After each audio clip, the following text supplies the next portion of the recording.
Hello world, the internet, everybody else. I'm Monty, and today we are going to be playing Virtue's Last Reward. If it'll ever load up, please, game. Why didn't I click on it? Come on. There it goes. Alright, it's been a while since I played, so what I do remember is that there was one timeline we made it and we started defusing some of the bombs, but one of the codes I don't remember, or I don't know yet. So we need to keep going. Short draws. Hey, about time. I was hoping you'd show up sooner or later. You need to see how far I have gotten. All the endings I've gotten so far. I thought I did a lot more actually. Whoops. So far, I'm loving the game though. My hot take though about the game, Sigma is such a dummy. Sigma dumb. Like really, really dumb. Junpei at least was funny. Let's get into it, right? This was school, but it's over now. Hell yeah. Way to go. Hope you're enjoying your summer. Let's see. Yeah, let me check the flow. I've done a lot of progress. Sigma's so dumb, yes, dude.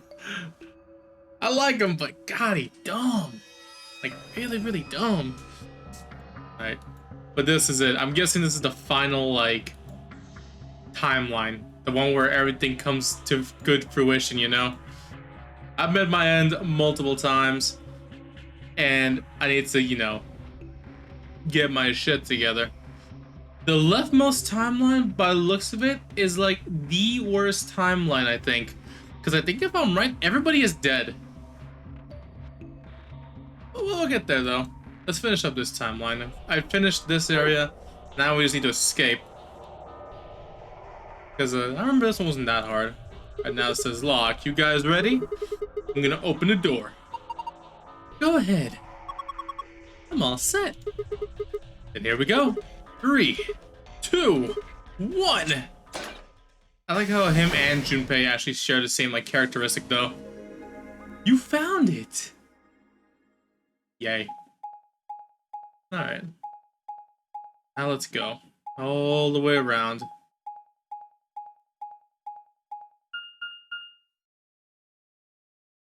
We should be at the floor B warehouse now? Yeah. Ooh. Is this another warehouse? Yes, it is. So I gotta discover this warehouse like 8 times already. Just like the one on floor A.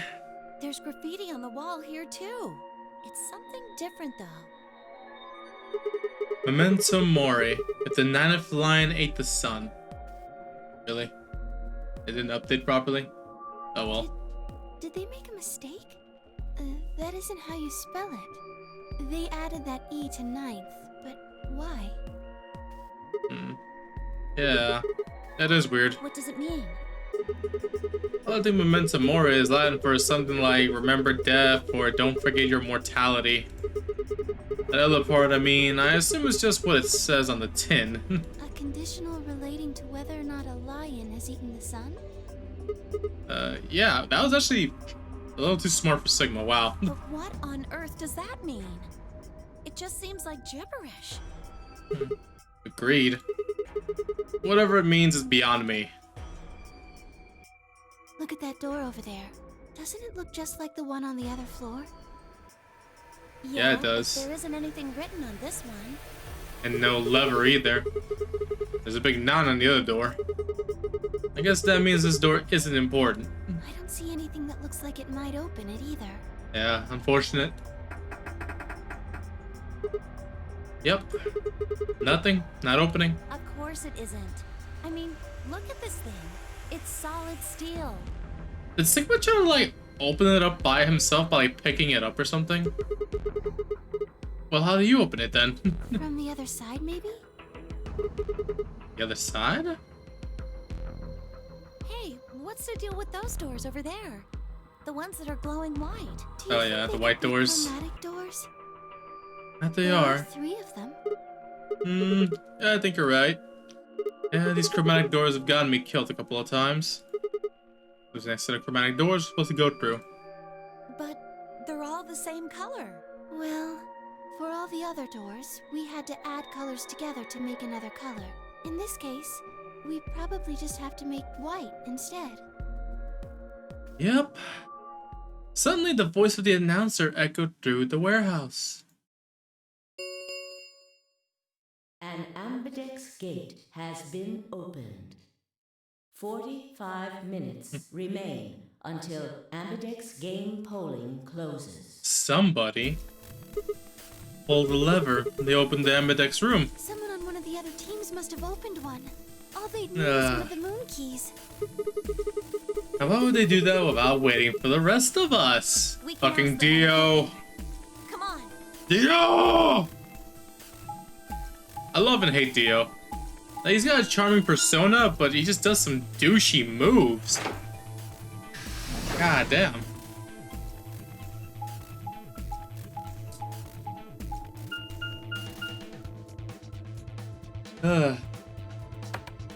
Now the run to make it to the room. Dio sucks, yeah. He's not even like a real man. He's his own. He's a clone. I've gotten enough of that to get the gist of, you know, of him and the Myrmidons. He's actually left. Yeah, this Dio is such a scumbag.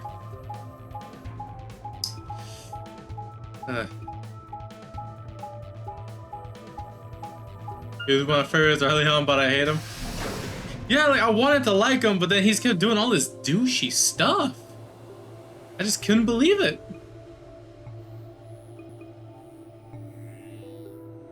Like, whenever like there was one where like we had to like stop him from like detonating the bombs, and and Timmy usually knocks him out. Oh man, I loved it. We let out the magenta door into the warehouse. There's two Temiuji, Dio, and Alice. Hey, what the hell is this? Why'd you open one of the AB rooms before the rest of us got back? Alice and I haven't done anything. Dio apparently felt he didn't need to wait. Yeah. You got a problem? Yeah, I do. It's all over your face. Yes, yeah, I do have a problem.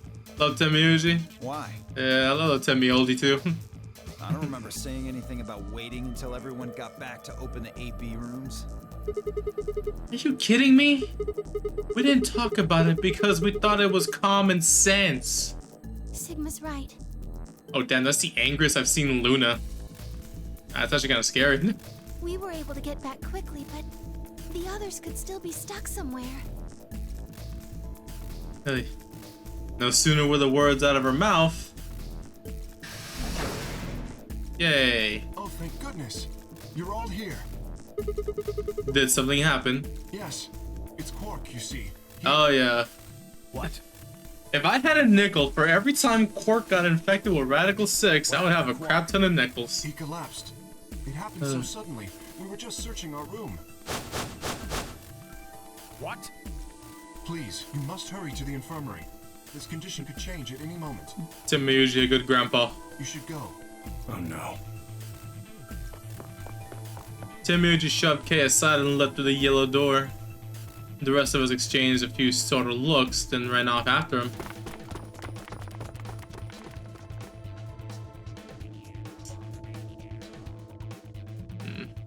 Quark, come on, kid. Get a hold of yourself. Wakey wakey! Temiuji grabbed Quark's shoulders and began to shake him desperately. It was Clover who stopped him. Hey, what are you doing? He's sick, and we don't even know what's wrong with him. What if you make him worse? Then what am I supposed to do? I have to save him. Save? That seems a little extreme. I mean, Dio's not wrong, but still. Maybe he just has anemia or something. No, that's not it. I know him better than any of you. He doesn't have anemia. He's never just collapsed before. Call an ambulance and stop freaking out about it. Call an ambulance. That line doesn't never not make me laugh. Bitch, this is serious. The infirmary seems pretty well equipped. There are plenty of diagnostic tools, but Without a doctor, there's not going to be much we can do with them. Alright. Well, we've got Luna. Luna? That's right. I remember Dio saying something. You have a medical license, don't you? Wait, really? Is that true, Luna? Well, yes, but She's so nervous. It's You cute. have to take a look at him then. Please. Quark needs your help. okay. I'll see what I can do. I think that machine over there is a medical scanner. It's called an atom. It uses nuclear magnetic resonance imaging to examine. Alright, some of this dialogue I've seen like 20 times. I'm trying to like breeze through it. I don't want to rush you, but just let us know if you need. Of course. Like, she'll scan Quark with the atom, and then she'll give us the bad news. The whole process took only a few minutes. The machine scanned Quark's body, and words too complicated for me to understand. Scrolled across it, and she grew dark, or her face grew dark. She bit her lip and just stood there for a moment, looking at Quark before she spoke. Well, I know what's wrong with him. I feel so Shame. terrible saying this, but Quark has an infection. A viral infection. Oh no. Oh, Neil. Don't tell me. Yes. He's been infected with a virus called Radical 6. Shame. Have you heard of this virus? Radical 6, I mean. Yeah, I told Alice and Tenmyoji about it. Fi and I heard about it from Luna. In the piece of newspaper, Dio and Luna were the first people to investigate the infirmary. They must have seen the newspaper clipping that Quark found. I'd stayed behind after the AB game and they'd all split up and gone into different rooms. It seemed like one way or another everyone had heard about Radical 6. No, he can't. How could he have gotten infected? That's not possible. Where would he have gotten infected? Something about the tone of his voice seemed strange. Why wasn't it possible? The Tim usually known about Radical 6 before the rest of us. There must be something we can do! How can we cure him? Well, Adam says there's an antiviral serum called Excelivir. It's the only way to counteract Radical 6. If we can inject him with some, he should be okay. Where is it?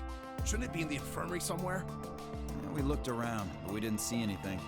I don't trust a damn thing you say. I'm asking Luna. I'm sorry, but Io's telling the truth. Unfortunately, but I do know where some is. We didn't find anything. Damn it. What about the other rooms? Sigma, what about you? Did you find anything?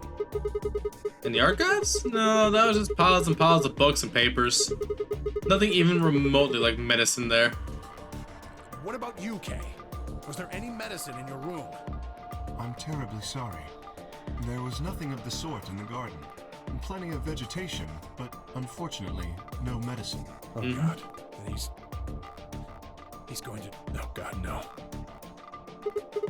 Look, just to be sure, where did the three of you go? The pantry. There was tons of food everywhere, but Excelivir? Oh my God, I hated the pantry. Hemu just slumped to the ground. For a moment, there was silence. Quark? Oh, this is my favorite scene. This is like the best voice acting, in my opinion, for the Oh, thank God. for You're this awake. for this scene. Get away from me! What? Quark, what are you? Sorry, Grandpa. I can't. I have to. Have to what? What are you talking about? Isn't it obvious? I have to escape. But how? Like this. Quark's hand moved like lightning. He grabbed hold of the scalpel and was driving it straight towards his heart. Stop! No! Let go! Let go of me! Pretty tough for a kid. Hey guys, could use a hand here. Yeah, right. On it. Me too. Stop it! Let go of me, you jerks! Tamuji, what the hell are you doing? Get over here. Tamuji! Can you even hear me? Oh, He got them corn in his ears. right. Damn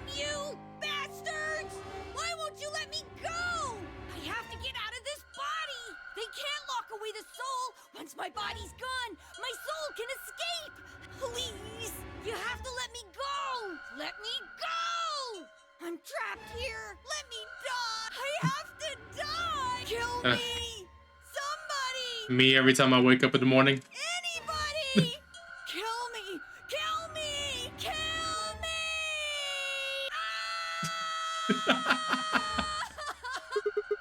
Jesus, this kid's lost it. Hey, somebody get that scalpel away from him. Oh, man. Good. Thanks, whoever that was. Quark barely even seemed to notice the loss of the scalpel. He continued to scream and writhe like he was possessed. What are we going to do? We gotta calm him down somehow. Luna, Yes? are there any tranquilizers in here? No. Well, I mean, What? there's Superil Beta. Oh, yeah, I guess some Soperil? good old Soperil. That's the anesthetic! The one that's in our bracelets! Good. Perfect. Hit him with some of that. What? He'll be fine. It's just Alright, an we've seen this anesthetic. enough. I'm just gonna blaze through it. Just hurry up and come on, Luna. Okay. They'll hit him with a let me tranquilizer and, you know, he'll just go to sleep. Nothing wrong with that. Okay, I've got. Good. Wait, and now. Do it now. Right. No! Stop! Stop! Just get him in the shin of all places. Like, not the thigh, not the butt, not the arm. Just right on his leg.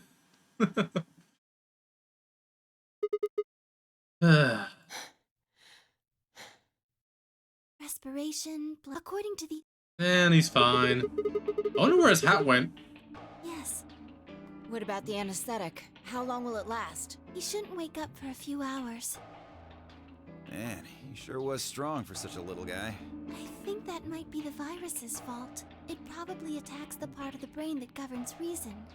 Without anything to hold it back, his body was using every ounce of strength it had. Yeah? How do you know? Huh? Oh, well, How much do you know about this Radical 6? oh, not much. I probably know about as much as you do. All I've seen about it is that newspaper article. That's truth. Why would I lie about that? I've seen other viruses do the same thing. I was just making a guess. You know, after hearing it for like the 10th time, I think she's lying. So when Quark tried to kill himself, are you saying that was because of Radical 6 too? Yes, at least I think so. So what kind of virus is Radical 6?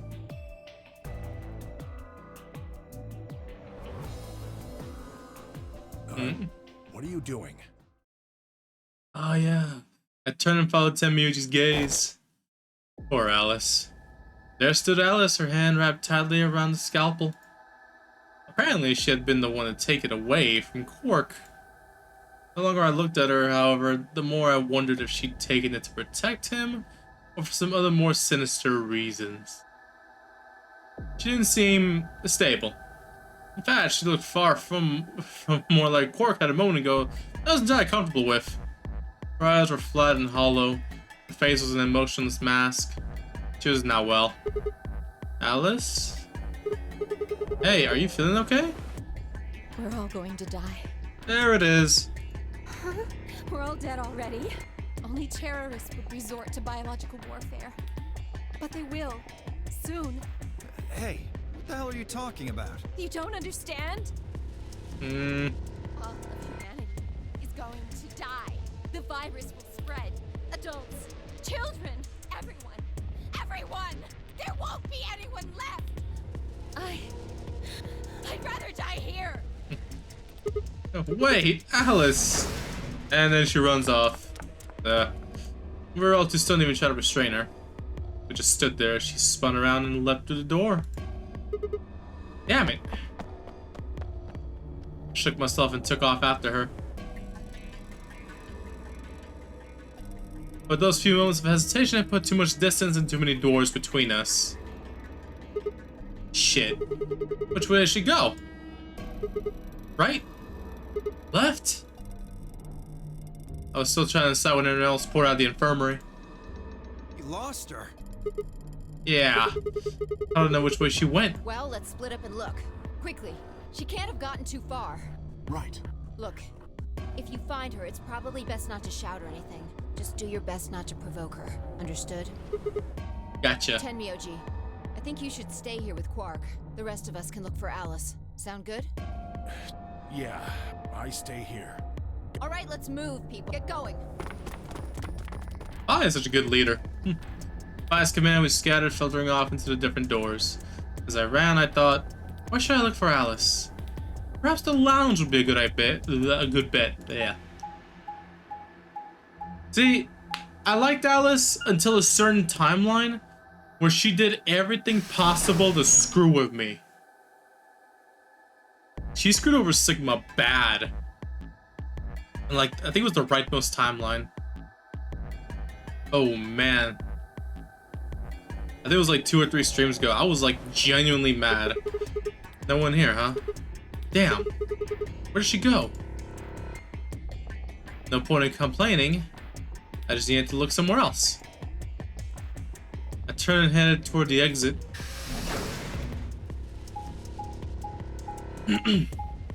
I was genuinely surprised for like one ending. Well, not the ending, but the yeah, it was an ending actually. Basically, she was knocked out because we actually had the vial of Excelavir. We gave it to her and to Quark because we had the access to the medicine duplicator. I forget what it was called. It was called Replicator, I think. But because she'd been infected with Radical 6, we had to knock her out and then give her the vial. We went to go vote, and I was gonna hit Betray on her. No, I hit Ally. I like how sometimes she bugs me a bit. Yeah, that one in particular, like, I thought, oh hey, easy Ally, you know? I hit Ally, come outside, turns out she hit Betray. Oh, so this pantry, huh? Alice, Timuji, and Dio searched this room. The water puzzle was pretty fun. That ice puzzle was garbage as hell. I hated that puzzle. I hated everything in the pantry except for like the water puzzle. Yeah, nothing here either. We need to find her quick. We're just gonna do something bad. She loses like Quark did and nobody's around to stop her. Then, you know, she's gonna end up like Quark. Shit, I need to hurry. I decided to try the garden, where Phi, Quark, and Kay had gone after passing through their door. Yeah, like, I hit Ally, and because, you know, she was unconscious, we thought it was gonna automatically Ally for her. No, she hit Betray. She hit Betray. She got the strength after she woke up from the Soparil Beta, crawled her ass into the room, hit Betray, and killed us. That one, it genuinely pissed me off. Yeah.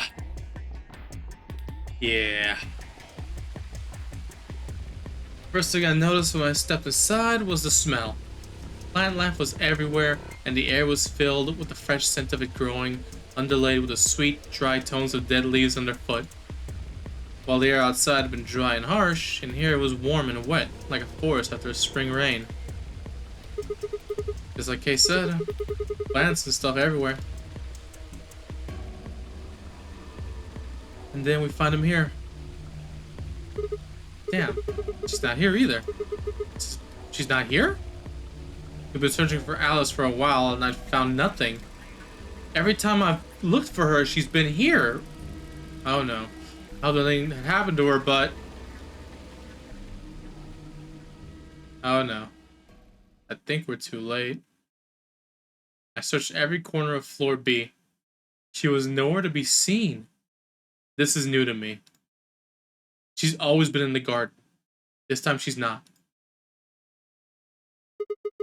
This is pointless. I should just get back to floor A. Maybe someone else has found her. Oh yeah, this is uncharted territory for me. Ooh, I'm getting giddy.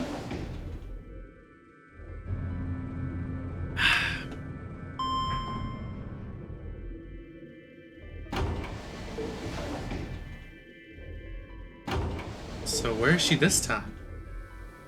Did anybody find her? Imagine somebody didn't find her in time. Ooh. Crew quarters. Oh no. Every time I found her in the past timelines, she's always been in the crew quarters dead. Doesn't look like anybody's here. I never got this far when I played this. Oh, you didn't finish? Oh man. Have a look in the rooms. And she'll be in room 3, I think. Or room 2, never mind. Yep. There she is. Nobody found her in time. I've seen the scene so many times. No, you didn't? Oh, damn. Oh, great. I mean, if you want to as well, you can check out my YouTube channel. I upload the VODs there if you want to, keep up with it. The first thing I saw when I stepped through the door was the blossom of red on her chest. It was almost like getting punched. I stopped short, my body refusing to move. No. Why did this happen? I forced one shaking foot forward, then the next. My legs began to wobble and I put a hand against the wall to steady myself as my heart thundered in my chest. Calm down. Calm down. This looks pretty bad. We don't actually know anything yet. Yeah, that's right. Maybe it's not too late. Maybe we can still save her. Then at last I pressed my fingers to her neck and those hopes were dashed. Game. I'm planning on playing with some of my friends to my least some surprises for myself. Oh, okay, that's cool. No pulse. Clearly she wasn't breathing either. Pupils had dilated hideously, making her face seem somehow inhuman. Oh. Embedded in her chest was a scalpel. I was no doctor, but judging by the angle, it looked like it had pierced her heart. Had someone stabbed her? No. What if she... Yep. We're all going to die. Yep. I'd rather die here. No. No!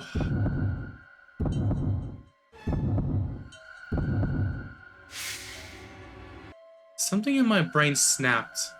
This isn't the first time you've seen it, Sigma. Yeah! A scream clawed its way out of my body, taking my mind with it. The last thing I felt was my body slumping to the floor as the world went dark. When I came to, I was floating in a field of nothingness. What? What? What do you mean game over? I think I'm missing something. I don't know enough yet. Yeah, that timeline was locked. Wow, okay. So I can't progress without entering another timeline. Huh. Okay. I know for a fact one of those two that has a question mark. It's like a coffin ending in 999. Maybe. Maybe. But the thing is, though, the rightmost timeline, this extra long one, that one has me... I'm trying to spoil it for you. Has me, like, doing things that look like they're endgame. But I know for a fact that one of those two endings on the left, one of those, like, question marks, is, like... I say it. Open-ended. Because I'm in this exact same scenario right now where Alice is dead with a scalpel in her chest, but what's-her-name is freaking out. So if it wasn't murder... Oh, shit. Ah, I hate when I do that. Ah. Gotta hurry up. Yeah, I get it.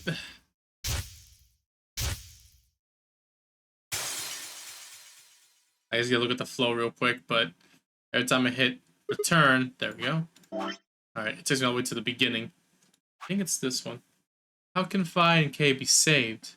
Nope, not this one. This is the one I was talking about. Is there proof it wasn't murder?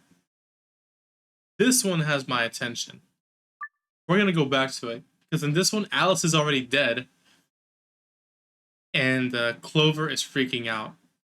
So we're gonna jump here.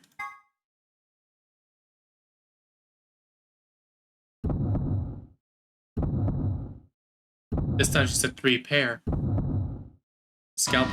Quark is already like incapacitated, and now we run into Alice dead.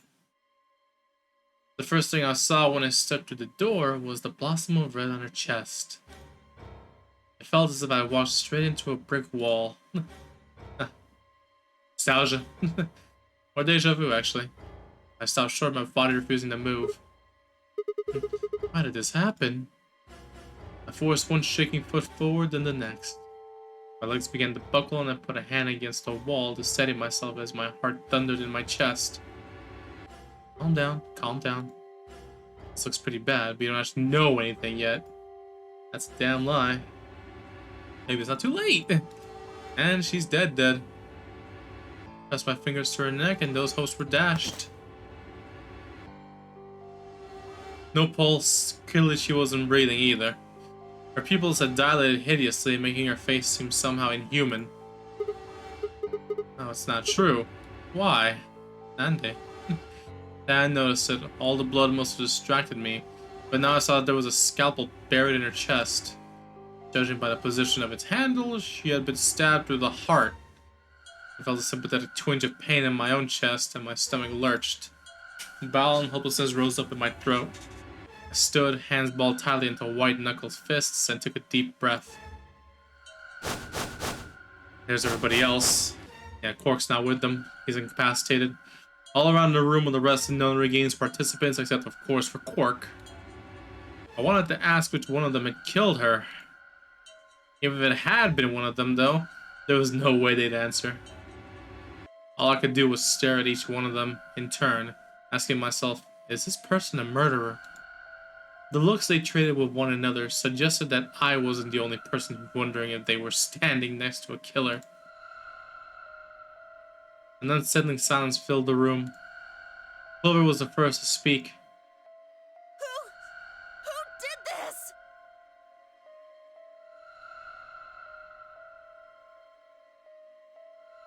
Say something! Answer me! Please, Clover, calm down. She is not calming down. I've seen her freak out way worse than 999. I don't want to irk her anymore either. We don't even know if she was killed. Then what happened? An accident? You think a scalpel just dropped from the ceiling and stabbed her? Cool it, kid. You did it, didn't you? You nuts?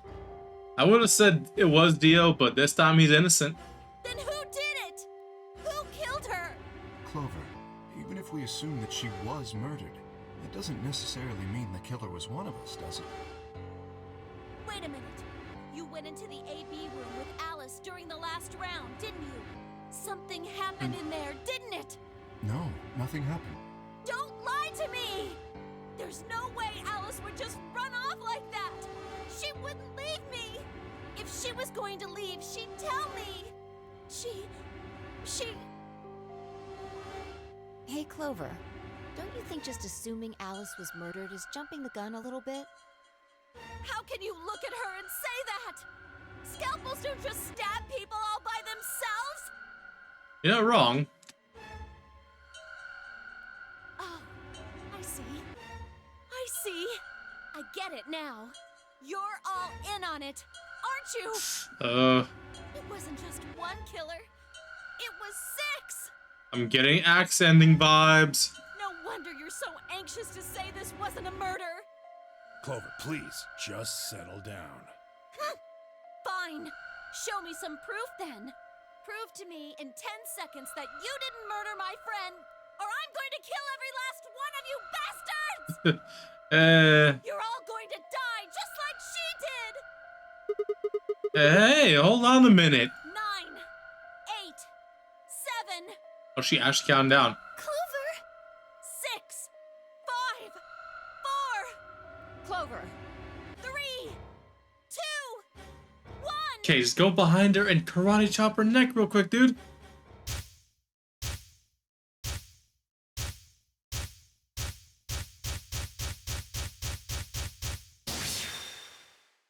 Alright.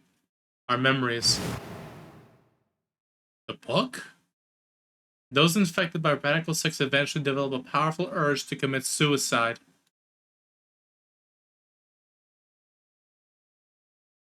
Suddenly, Clover moved. I leapt forward and clamped my hand around her wrist. What are you doing? Clover, listen to me. Alice wasn't killed. Nobody murdered her. She took her own life. What? No. I believe it's not murder. No. There's no way she'd do that. It's true. She stabbed herself in the heart with a scalpel. All right. Where'd she get the scalpel then? Well, I did hear someone come into the infirmary right after the AB game ended. Was that before I showed up? Yes. I got up to see who it was, but they were already gone. It could have been Alice. so she could have taken the scalpel then. Yes, I think so. You're lying. This is all a lie. It has to be. She hated us because we told her the truth. It's not. It's the truth. Then why did she do it? Why would Alice kill herself? She probably didn't have a reason. What? She'd been infected with Radical 6. That's what killed her. But you just said she killed herself. Just tell me the truth. You're lying. I am? And prove it. Your 10 seconds ran out a long time ago. So if you don't have any proof... I do! I have proof. There was a journal in the lab, wasn't there, Kay? Show it to me. Journal? It would have been in the safe. Ah, well, Alice would have it then. Oh, wow. Bye. Can you? I don't feel right touching a dead woman's body. Who decided all of her sprites were smiling? Yeah, I know! There's like one or two, like, sprites of hers that aren't smiling. Could you take a look, Vi? Sure. Like, I know, like, Clover was, like, happier in 999. Well, actually, like, half of it, she was depressed as hell. Also, I'm gonna ask you this. Where the hell would Alice be hiding a journal? Her hands barely shook as she quickly searched through Alice's clothing. I mean, I'm just saying, she does have clothing on. Barely. Barely any clothing. Where would she hide anything? It was only seconds before she stopped. Slowly and carefully, she drew something out. Yeah, barely. There it was. The journal. I turned to hand it to me, but I shook my head. You read it. It's in Latin. I can't make heads or tails of it. She cocked an eyebrow at me and flipped the small book open. She looked back up at me. It was with both suspicion and surprise. Yeah, it is Latin. But translating this is impossible. It's full of words I've never heard before. I can barely understand any of this. Page 216. Huh? Turn to page 216. Should be able to read that one. Eyes frown deepened, but she did as I suggested. I watched her eyes quickly scan the page before looking up at me with renewed suspicion. Yeah, I can read this page. How did you know? You know, from the future. It's not how you can fit a journal in normal pockets, much less women's pockets. Yo, you're telling me, dude. No, wait. How did you even know there was a journal in the lab? Apparently it's a whole new innovation for women to have pockets on their dresses. Like, what? Did they not have them to begin with? I just knew. You just knew. Come on. Look, just read it, okay? Clover wants to hear what it has to say. Right? Yeah. Clover's steam is all gone. Right. Give me a moment to look it over. After a few moments of whispering to herself in Latin, Fi began to translate, paraphrasing the contents of the journal. Radical 6 reduces the processing speed of the brain by a factor of the root of 1/6. One of the symptoms of Radical 6 infection is an overwhelming urge to commit suicide. No, women's clothes don't have pockets, so they buy more purses. Damn. Create a problem, sell a solution. God damn. That's terrible. Research has shown that it would probably respond to the right sort of antiviral medication, but no one has been able to develop one yet. Nearby towns are filled with the corpses of people who took their own lives. Also, women just carry more things than men do. Like, at most, I always have my wallet, my keys, my phone, and my knife, and literally that's it. The uninfected have only barely managed to survive and have been sent into underground shelters supervised by the government. Wait.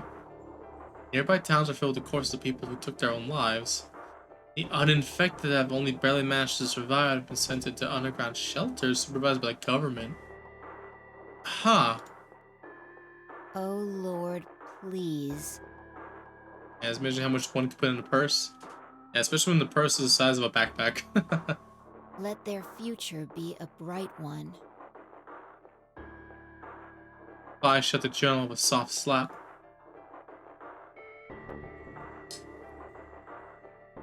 There's no bomb in this one. I think it's in the number 2 room. A sickly silence drifted through the room. The newspaper article, the recording, the conversation with Temuyuji, and now this journal entry. There was no more hiding from the truth. The pandemic had already happened.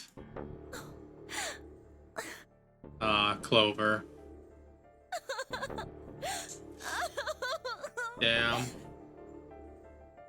All of Clover's rage suddenly dissipated as she collapsed to the floor, tears pouring down her face. None of us had the heart to say anything, and for several long moments the only sound in the room was Clover's sobs. Damn. We've got a problem. What? It's almost time for the primary doors to open. Oh. Yeah, only 10 minutes left. Sorry, but I'll be taking Alice's bracelet. Vi and I won't be able to open the secondary door without it. So she was a magenta pear, just like me. Just now noticed that, did ya? As he spoke, Dio grabbed the bracelet off the floor and dropped it into his pocket. What color is your bracelet, Luna? I'm a cyan pear. Now, we are really early on in the game. You are part of Clover's pair, then. That means the two of you will need to come with me. I guess so. Come on now, Clover. We need to go. Alice would want you to survive, wouldn't she? You'll never be able to figure out why all this happened if you stay here. Please. You're right. Alice, I promise I'll find out what happened to you. I'll figure out who Zero really is. I mean, if you'd never been locked up in here, you never would have... This never would have happened. Yep. So it's like Zero killed you. I promise. I'll avenge you. It's like a sad moment for her, and she's smiling. Just, yeah. Clover stood up and rubbed her hands thoroughly over her eyes, smearing tears across her cheeks. Then with a determined frown, she strode out of the room. Sad. Alright, we're out of time. Move, people. You guys head on down to the Floor B warehouse. We'll catch up with you later. Oh, right. Of course, got the yellow bracelet, which makes him your partner, right? Yeah, can't exactly leave him behind. Without him, we'd end up stuck in the AB room. Okay, let's go. I'll see the rest of you once we've picked up Quark. Very well. Until we meet again. The game goes on? I'm gonna check the flow as soon as I can. No way that does the game just go on. Infirmary.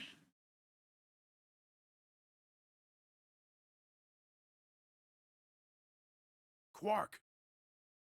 He's awake. Hold on. Okay. You're awake! Yeah, I just woke up. Hey, where's everybody else? You know. Oh god. Quark. Miyuji's entire body shook with emotion as he drew closer to him. He cautiously laid a trembling hand on the boy's shoulder, almost as if he were afraid Quark would disappear in a puff of smoke the next moment he was touched.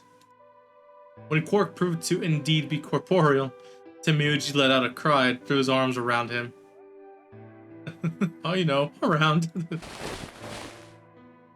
What's Aww. wrong? A grandpa's love for his grandson. Are you okay, Grandpa? It's nothing. Nothing's wrong. I'm fine. But Quark gave him a puzzled look. Miyuji didn't even notice. His face was a mixture of happiness and relief, and I could see tears twinkling from the wrinkled corners of his eyes. All traces of usual gruff stoicism had vanished. Isn't he supposed to be infected with Radical 6 at this point, though? That's the whole reason he collapsed. But in this timeline, we didn't really know much about it.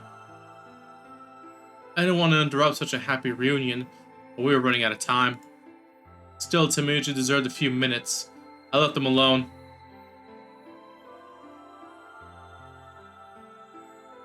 At last, Miyuji seemed to recover and shifted from an embrace to a protective arm around the shoulder. So, how are you feeling? feeling? Well, okay, I guess. Was I sick or something? No. You're not sick. If you feel fine, then you're fine. Huh? I'm sorry. I should never have gotten you involved in all this. What are you apologizing for? Sorry. You're doing it again. Are you sure you're okay? So, where's everybody else? Oh, you know, around. Mr. Sigma's here, but he's just been standing there looking kind of silly. Wow. He's silly. He gave him a nervous smile and explained about the white doors. I got the feeling Miyuji didn't want Quark to know about Radical 6, so I avoided any mention of it. Alice's death was something I also left for later. Damn, kid. Okay, Damn, kid. that makes sense. That means I'm on a team with you guys, right? Yeah, thank goodness. Right. So, these white doors, when are they gonna open? Right now. Right now. We got about 4 minutes till the primary doors open. Oh, that's not good. We need to hurry. Come on. How do we get to the Floor B warehouse? Okay, we're going. Follow me. It's been a while since I've had Quark in my party. Crazy. Wonder what the whole hat thing is about, though.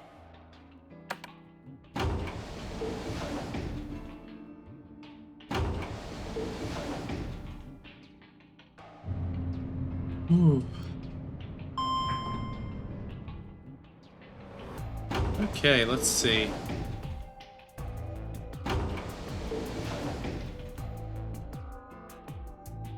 What door are we getting? Are we even gonna make it? It is 4 minutes.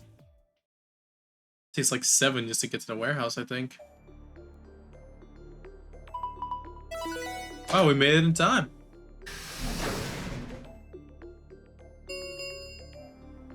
Chromatic doors have opened. 5 minutes remain until chromatic doors close. You're late. Ah, you know. Where the hell have you been? Quark? You're awake. And fully recovered, apparently. I am also relieved to see you well again. Me too. Happy K. So nice. Yeah, Clover looks so glad. Wait a minute. What are you talking about? I looked at the others from behind Quark and held a warning finger up to my lips. There were a few momentarily raised eyebrows and some nervous coughing as everyone suddenly fell silent. Huh? From Quark's perspective, it must have seemed especially odd. There isn't any time left. We need to hurry.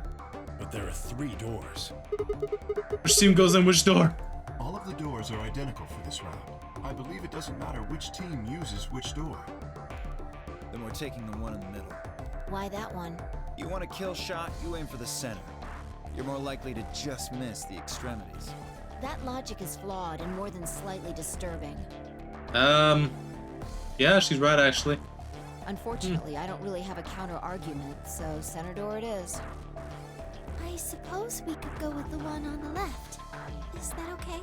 I mean, we could go with the other one if you want. Kay and Clover only nodded. Well, there's only one left. The door on the right. That's right. Any objections?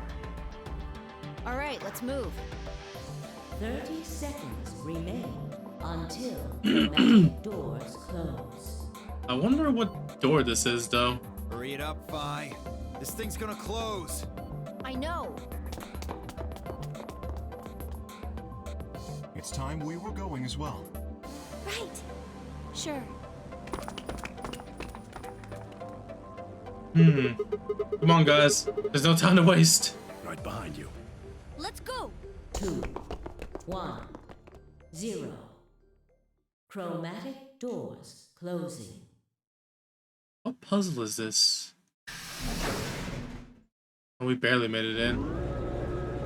Literally barely.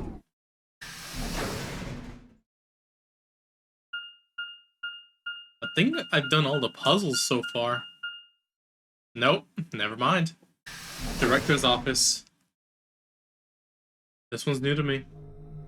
Ooh, what the hell? No, wait. I've been here before. In another timeline. What is this place? Probably the office of whoever it is that's running this place. It said director's office on the door.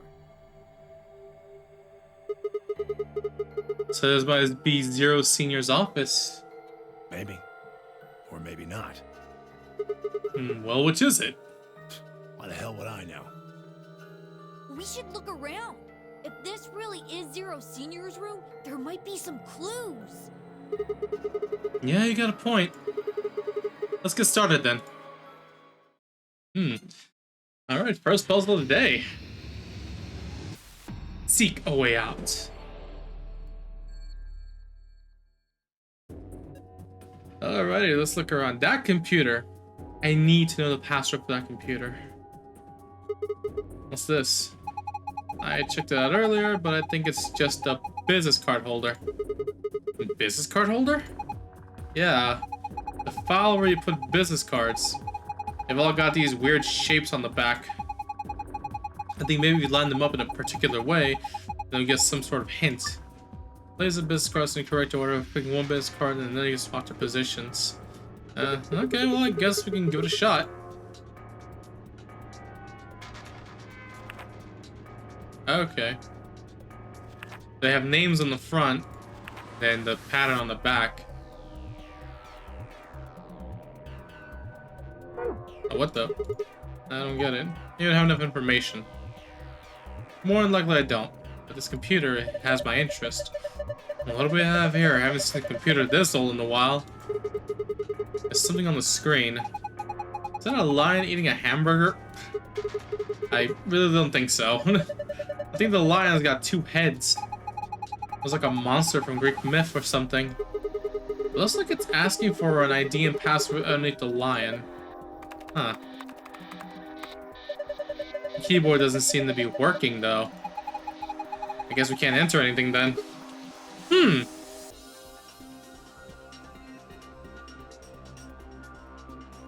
Can't mess with the keyboard, okay. Ah, it's not opening. Is it locked? Yeah, it looks like it. I don't see anything that looks like a keyhole, though. There's this diamond-shaped hole in the middle, though. I'm supposed to stick something in it, more than likely. Okay. What about the... Oh, no, I can't do anything with that. Okay. What the hell is this? What is this? One of the training machines you see on late-night infomercials? I think it's a facial recognition device. So, You put your hands on either side of the and hold your face in front of that lens. Then it checks your face against whatever it's got in its database. Oh. Huh. How'd you know that? I'm in the salvage business. Every so often one of these babies shows up. Okay. Looks like it's turned on though. Yeah, nothing happens to put my face in front of it. There's something to the right of the lens over there that looks like an awful, like, keyhole. Oh yeah, I see it. But a key for it. You think maybe we could turn it on? I assume so. Alrighty, well, we gotta look for 2 keys then. Now, a balloon. Want a cork? I don't need a balloon. I'm not a kid. My dude, you're 8 years old. Really? How old are you? I'm 20. You know, I do know a couple of 20-some-year-olds are around his height, so yeah. What? No way! Sigma, why'd you believe him? Gotcha! Sigma's so dumb. Huh. A globe. Hey, globe. Doesn't it look kind of weird? I think somebody glued a piece of paper to it. Let's see if we can get it off then. Find the world map, visit the file tab. Okay. Let's check what we got. Sigma's so gullible, yeah, he really is. Alright. File, world map. Oh, I remember the puzzle like this. Okay. There's a safe. Armor. A safe. Alright, we'll check that in a second. Let's check this thing. Looks like a green coaster. That stain on there makes it look like something was sitting here earlier. The left section has a laser shining across it. Okay, more than like when you put a cup there or something. Aha! Now this is brandy! Dear Parents 200-year-old reserve. You can tell that just by looking at it? I could smell it? Holy shit, Miyuji! That's some nose you got there. Here, just let me have a taste. I don't think so. I'm not gonna be so cruel. Damn. Oh, this is the good stuff right here. From Fear Parents 200-year-old reserve. You already told me that. Oh, did I? Yeah, 200 years is pretty impressive though. Yes, yes it is. And again, it's even older than that by now. Maybe it's gone bad. It's probably just like water now. I should drink No! Aw. Ah, damn, I feel kind of bad denying the old man his drink. The screen builds to the credenza. There's something on it. Starting up. Please wait. What is starting? Beats me. All my money says that just means it won't do squat if you mess with it right now. How about you go have a look at something else? Alrighty. Alright, now what's up with this? Short spear. So he's got a spear instead of a sword. This is a really short spear though. If you look at the tip head on, it looks kind of like a diamond. A diamond, huh? Not wrong. A slingshot. Not the most impressive weapon, but it's simple as hell and it won't jam like a gun. Take care of your guns and feed it good ammo and they won't jam on you either. Suit of armor. Well, it's not really a full suit of armor, is it? It's missing the helmet. This is what we call it. I'm not sure. Okay, I'm just gonna go ahead and call it a suit of armor, okay? Suit yourself. Ah. Anyway, it's got some red paint on the neck and shoulder area. Are you sure it's paint? Could be blood. Hey, don't say stuff like that. Being in a room with a headless suit of armor is creepy enough. Okay. Well, let's keep looking around. What's this platform? One of those vacuuming robots you see on TV? You got me. Looks like a machine of some sort. Well, is it turned on? Don't think so. Let's see if... Nope, no luck. Huh. Nothing. Might as well give up. Yeah, let's go look at something else. We can always come back to it later. Right. What's all this up here? There's red paint on the wall. Looks like there's an outlet right next to it. Why would somebody put an outlet this high up? Well, it's probably not an electrical outlet. What is it then? I think you're supposed to insert something into it. Well, some more brandy right here. Huh. This is cheap brandy. Alcohol this bad shouldn't even exist. So I think it's best if I dispose of it safely with mine. I'll be taking that. Cheap brandy. Zero Senior must be a real tightwad if he's stocking this cheap stuff. Might as well be water. Is it really that bad? Well, I'll admit, I can't be sure. It's hard to really judge a brandy until you taste it. So, no. Aw.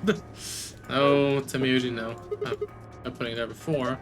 You just put it back. Did you expect something to happen? No, not really. It's like that. A bookshelf. There's some paint inside of it. And a tablet. These things are my fucking demise. Oh, hello. It looks like a tablet. Does it work? No, there's an empty slot on the back. So it doesn't have a battery. Guess not. Then maybe we can find the battery. Maybe we'll turn it on. Okay. What about the books on the bottom? Oh, Historical Adventure Set. Historical Adventure Saga. There are 3 volumes. Literary Analysis. Collection of literary analyses. Do you think it has any hints to help us out of here? If it does, we're screwed. I think we started that before we got through all 4 of these tomes. He calls them tomes, that's how you know he old. Philosophy books. I think these are philosophy books. The stuff in here is pretty sophisticated. I'm amazed you get that far. I flipped the first one open and my brain just said, screw this, I'm out. Whoops. Okay. I guess we'll mess with that later. Can't open that door, I guess. What's this? And the safe is really big. It's gotta be like $100 billion in there. You're such a kid.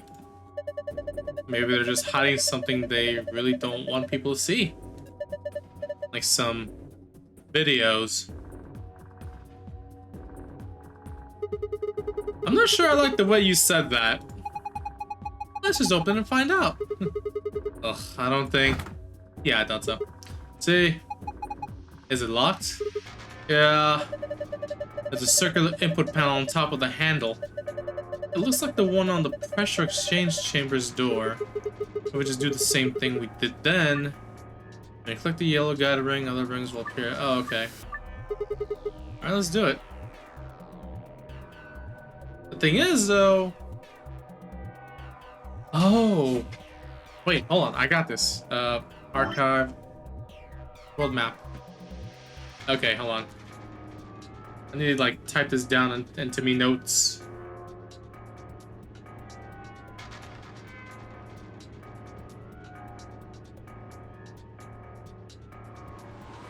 So, yellow to purple. Yellow to purple. White to blue. Green to pink.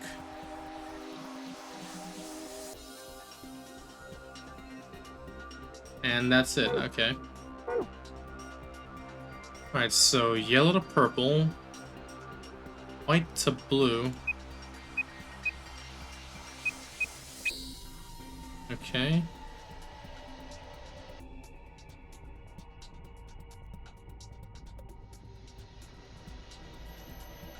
Let me retry that. Let's get yellow to purple first.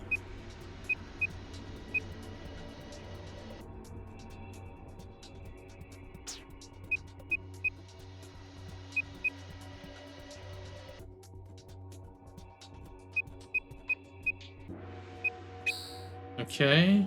Yellow to purple. White to blue. I can't.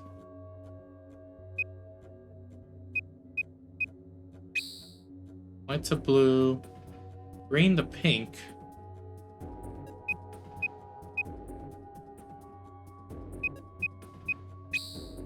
And then yellow to purple.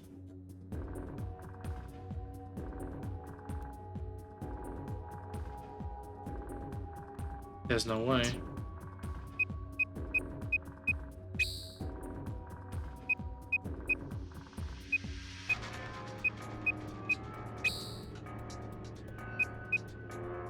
No? Let me try again. Okay. Yellow to purple.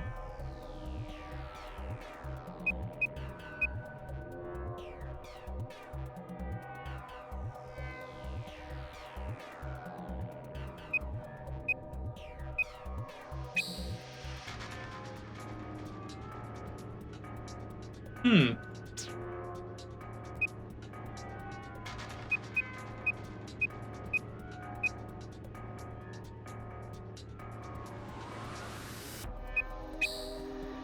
Okay.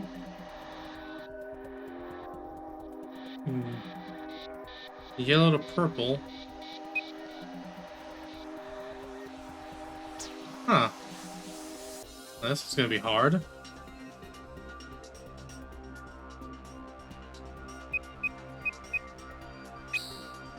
Green to pink.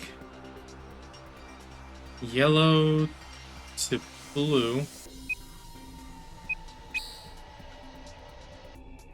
No, yellow to purple. Damn it.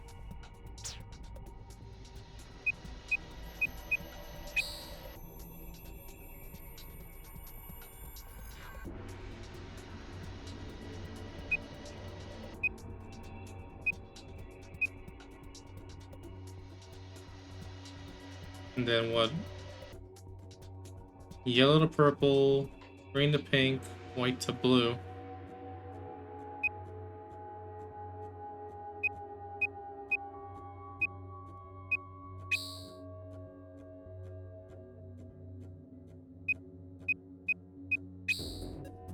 Got it.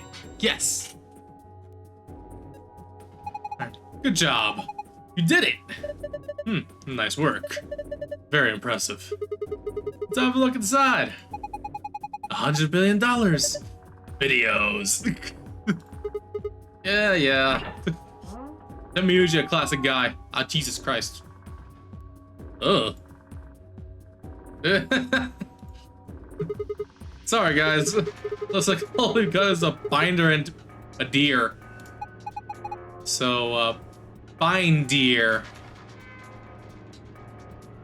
You can go back to sleep now, Court. What the hell is this? Zero's making fun of us? Okay, let's see what's the binder. It's got 2 pieces of paper in it. You found a page on the business card instructions. Okay. You found page 2 of the business card instructions. Okay. The dude was looking at me, Grandpa. Buck up. It's just a fake. Mounted deer. You buck up. Getting it to buck. Mounted deer. Poor deer. Take a closer look. I think it's just a replica. You mean it's a fake? Yeah. Phew. That's good to know. You know, there's some red paint on its neck. It's also got 2 pegs on the back of its board. Maybe we're supposed to put it up somewhere. Oh, okay. I know exactly where to put him. Dear, oh dear.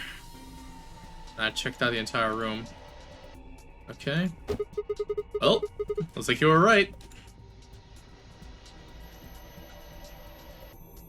It makes the letter E. The mounted deer. Depending on the deer on the wall behind it, it looks like it fits together. Hard to tell what it is from here, though. Maybe if we look at it from another angle. Yeah, it looks like it's an E.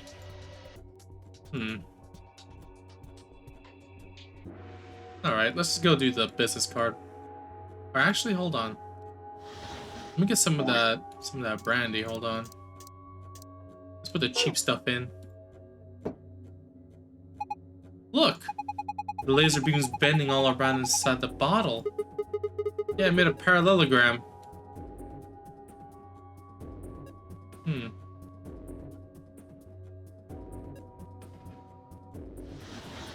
Okay. Still says starting up, can't do anything with it.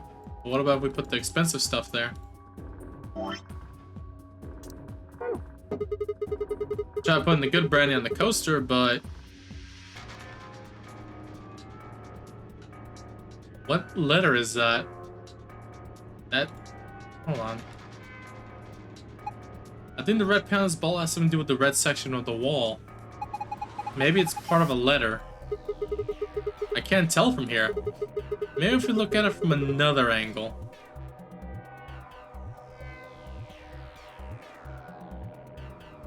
I'm trying to like tilt my head in to see, but for the life of me, I cannot tell what letter that is. Alright, well, I do have the key. Might as well open it up.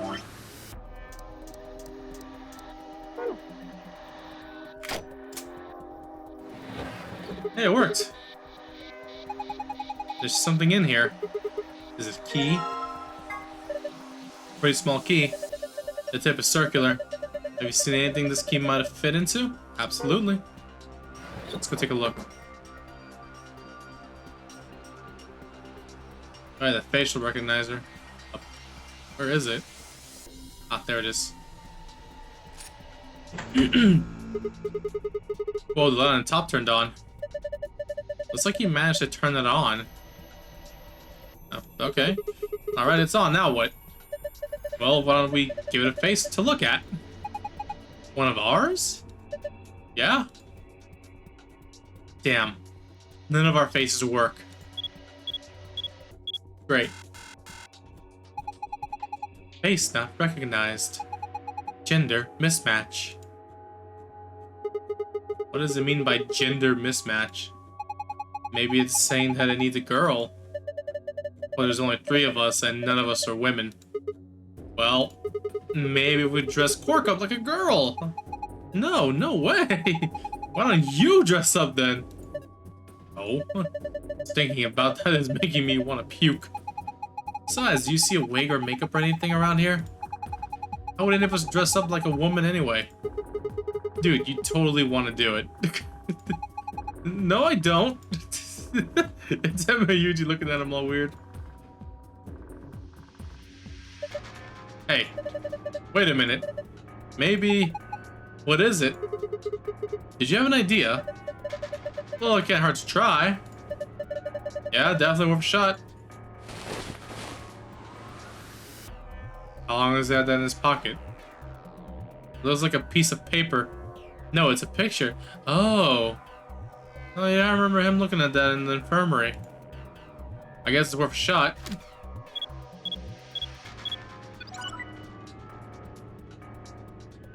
It worked. What in the hell? It worked? Well, there's Homeboy's head. Whoa. Oh my gosh, it's like we're in the villain's secret lair. Huh. Didn't think that would happen. I guess the recognition worked. Yeah. So, who is this girl? Hey, stop. She's just a girl.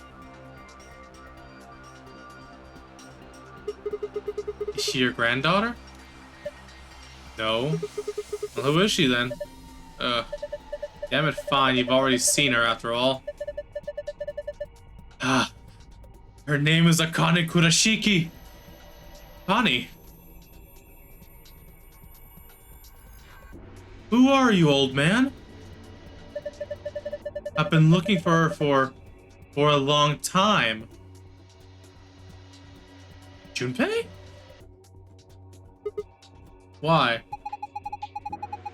Because she's his first love?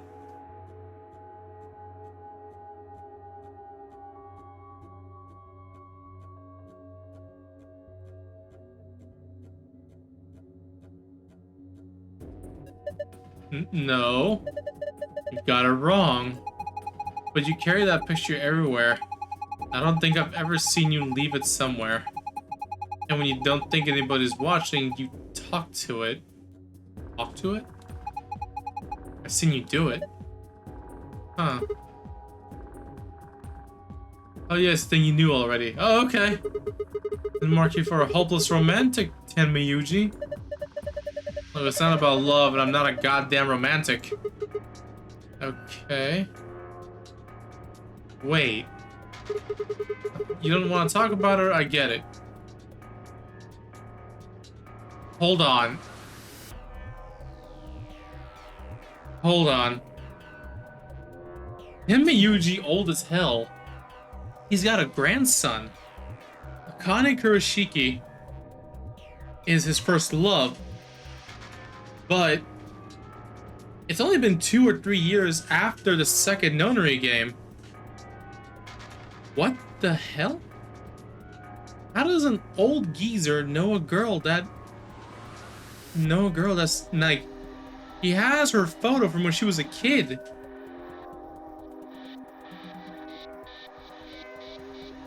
How long were they asleep, really?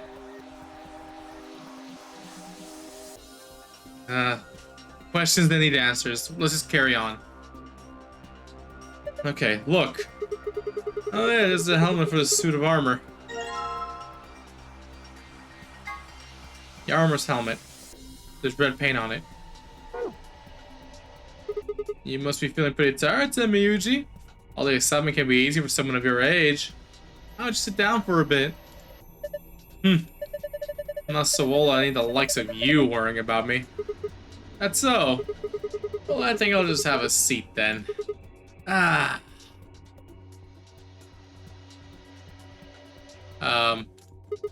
Huh. What's that? Maybe it's an eye watching us?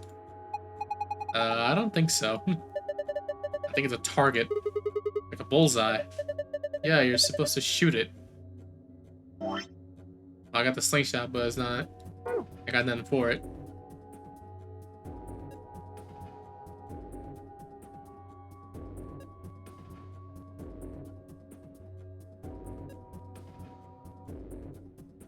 The books! Hey, they moved the books around. That's why I have them.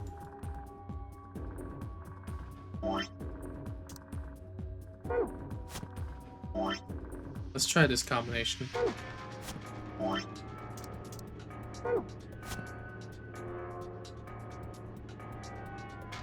That kind of looks like an H.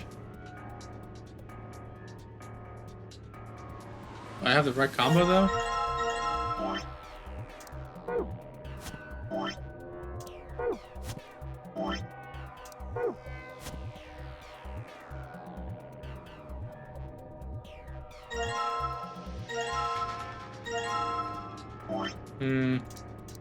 This side's bigger. No. No, I have it wrong.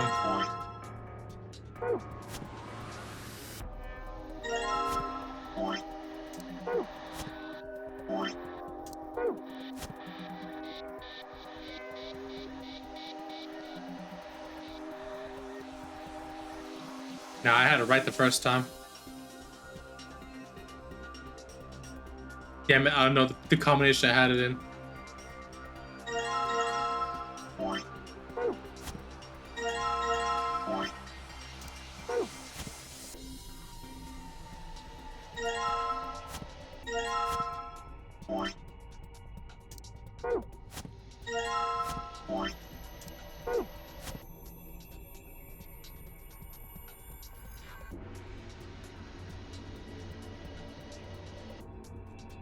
Well, also, let's pull this. There's a lever next to the chair. Why don't you pull it? What's going to happen? Come on, is it really that hard to figure out? You think it's gonna go back into the wall? Hold the damn thing and find out. Alright. I guess let's just start by sitting in the chair. Then I pull the lever. There I go! See you in a bit. E. Oh yeah, battery. Something on the table. Battery. I know what the battery does, so.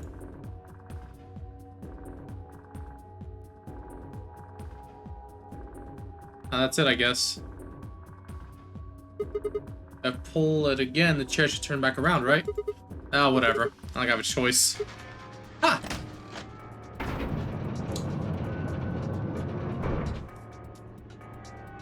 Okay. Okay. Inside there was a P, by the way. Let me check this out again.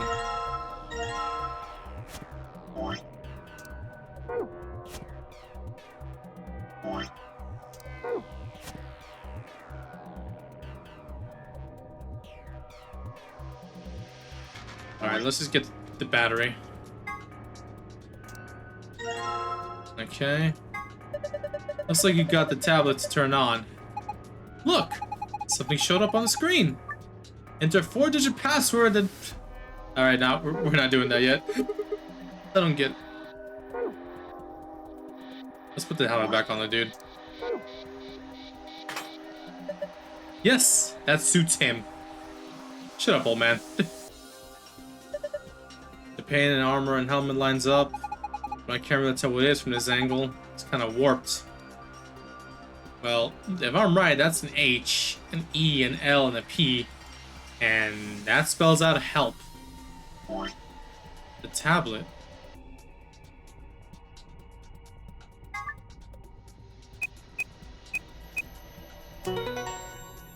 Oh.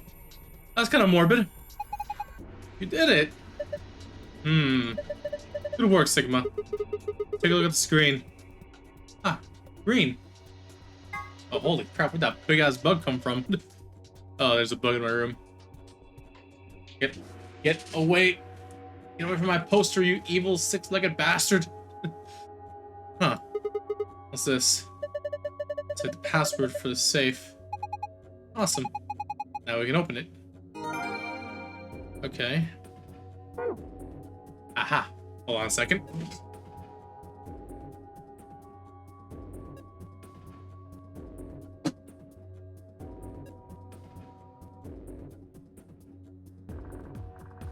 Killed the bug. I still haven't messed with the business card. Also, what do I do with the slingshot? Let's check the archive. Someone lets us get out too. Okay.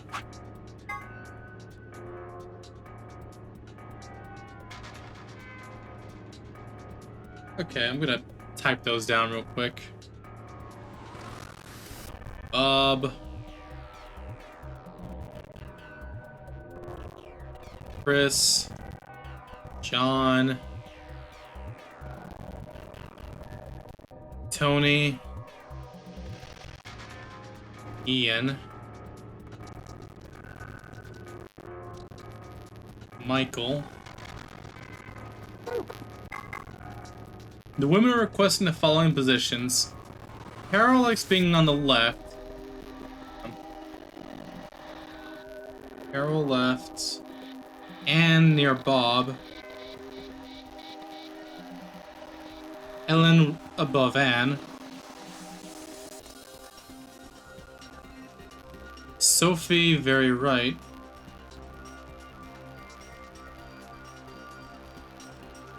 Kate likes to be next to Michael.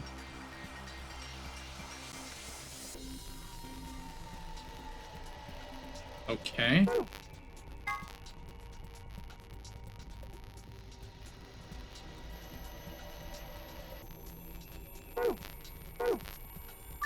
Alright, let's try this again. So, Bob goes here. Chris goes here. John goes next to Chris. Tony goes here. Ian goes over there. And Michael is in the middle bottom. Alright. Carol likes to be put on the left. Or actually. Okay.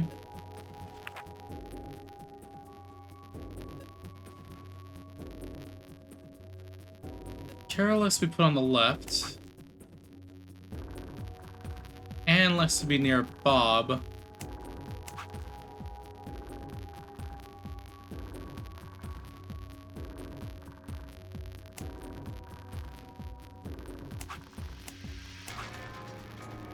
Ellen above Anne, though.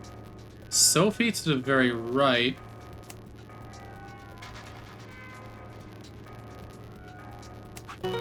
Oh, I got it. No way. Yes way. I think this is right. Let's look at the other side. Maybe the shapes look like something now.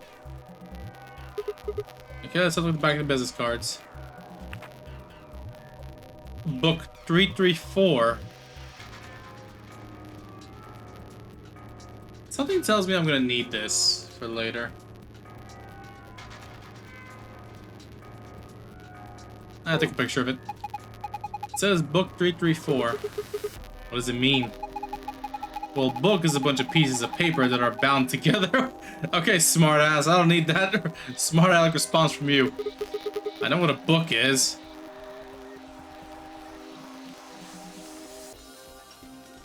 Oh, looks like this thing's done. Huh. Changed. That looks like a puzzle.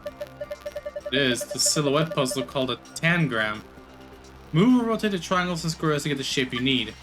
Press and rotate as move bone light, switch between move and rotate. By dragging it while in rotation mode. Okay. I have no idea what that is. Let's give it a shot. Okay. Well, I probably do a parallelogram, so.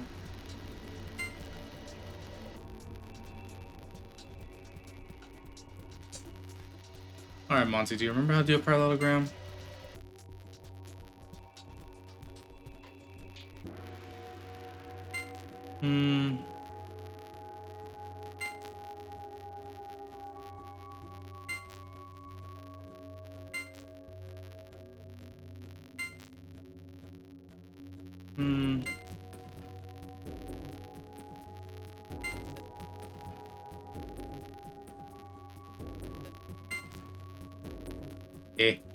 Eh.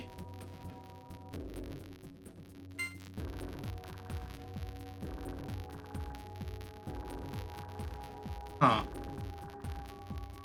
How would I do a parallelogram like this?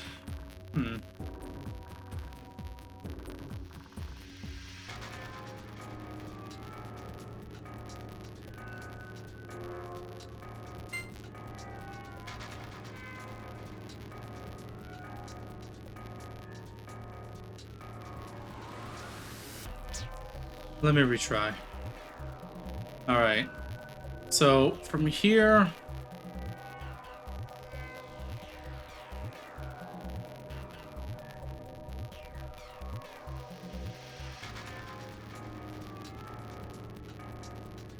I could potentially build a parallelogram around this one, actually.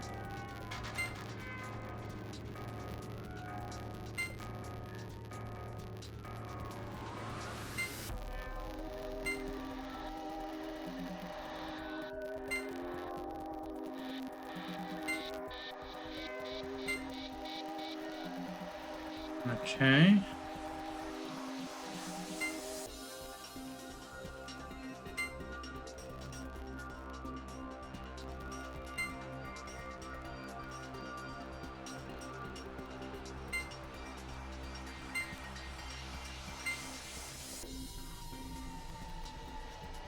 Alright, I made a rectangle.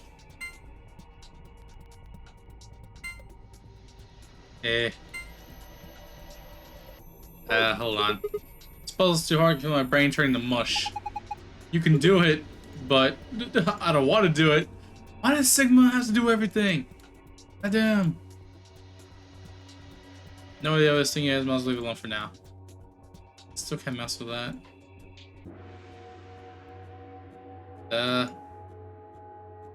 God damn it. Okay. Alright, Monty, it's not that hard to make a parallelogram using shapes. You used to do it back when you were a kid in elementary school, you can do it now.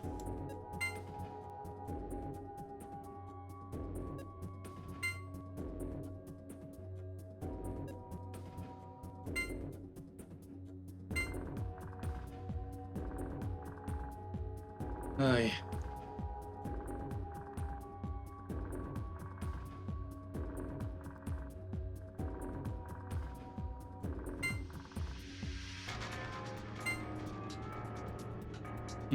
On this episode of Are You Smarter Than a Fifth Grader? Yeah, you're telling me. Okay.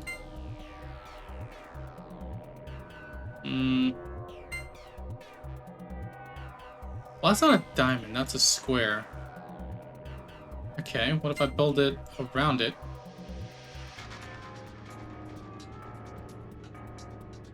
I have two of the same pieces. Two triangle pieces. God damn it.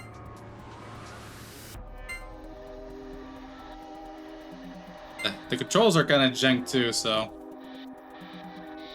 Okay.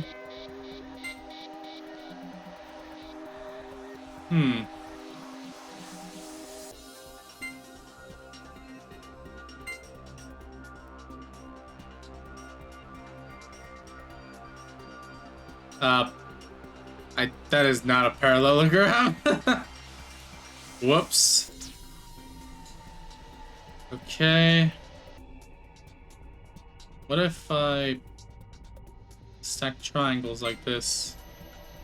That makes a diamond. I move all this stuff over here. Okay, we'll put these in the center. Straighten it out a little bit. Alright. Now we will turn this piece like that. Square is not long enough. Triangle piece.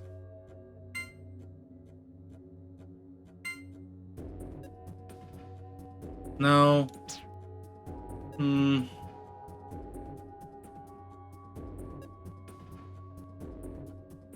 What about triangles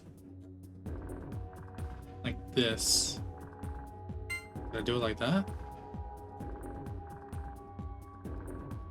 But these are right angles, aren't they?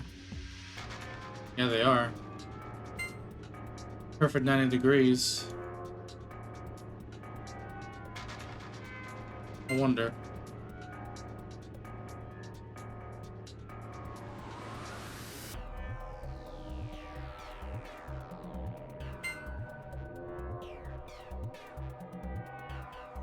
Okay. I can see the rhombus in my head. Because this is the inside. Because a rhombus is two triangles in a square. It's like this, basically. The thing is, though, it's not gonna work like that.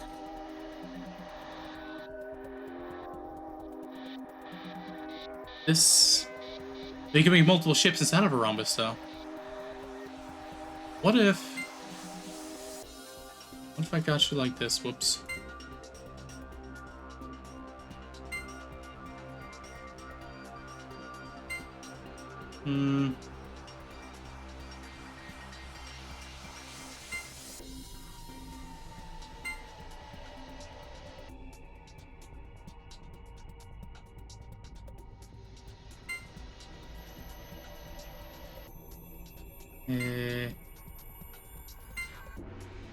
Oh, whoops.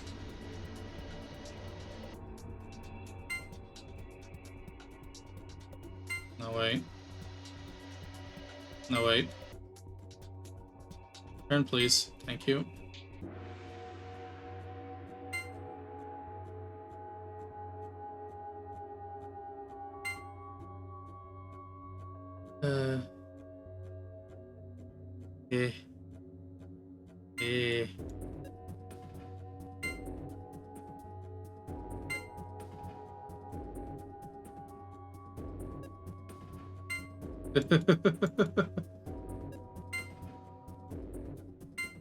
This ain't no rhombus, that's for fucking sure.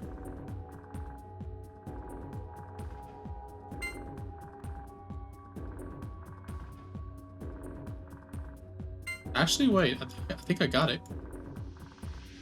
Just gonna move this up a little more. This down here.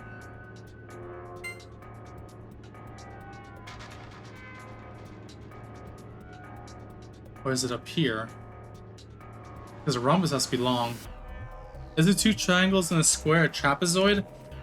Yeah, but it's also a rhombus. A rhombus. I mean, a parallelogram. Well, it's actually... Oh, a square. Yeah, I mean a rectangle. My bad.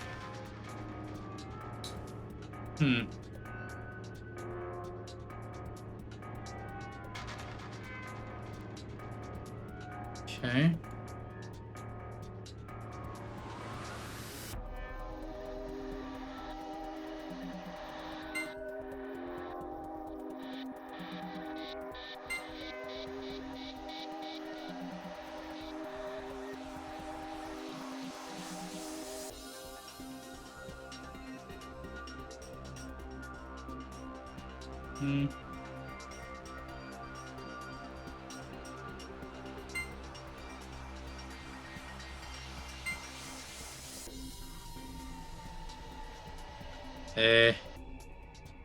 Geometry is my strongest. I used to be okay at geometry, but what do you call it? It's been years since I've taken a math class. Years.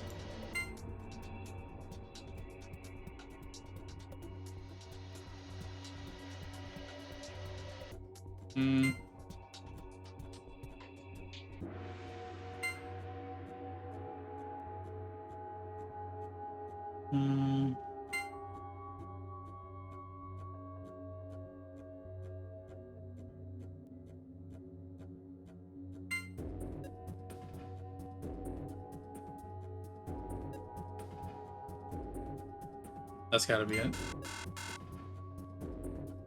What? Dude, does that have to not have any gaps?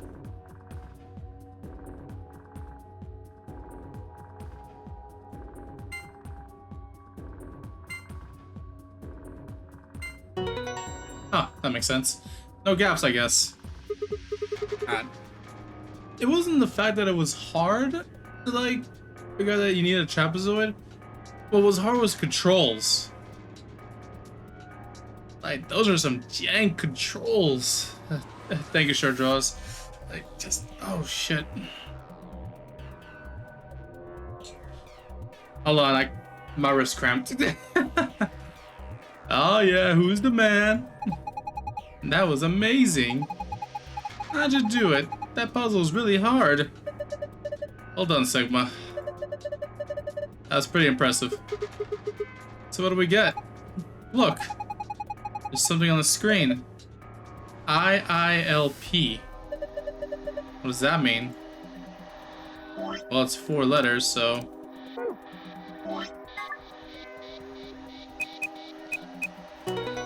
Ah, convenient.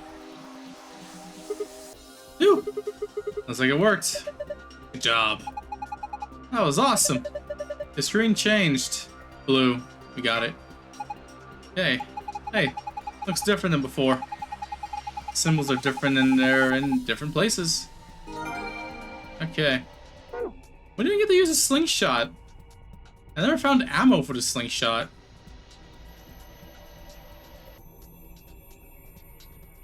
Huh.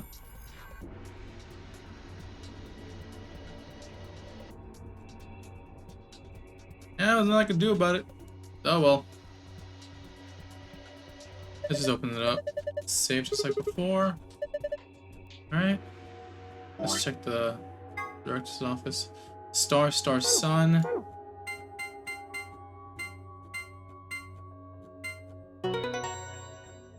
Got it. Golden file. Opened. Good work. Alrighty. Now we gotta get it with the other one. Password for director's office. Star, moon, star.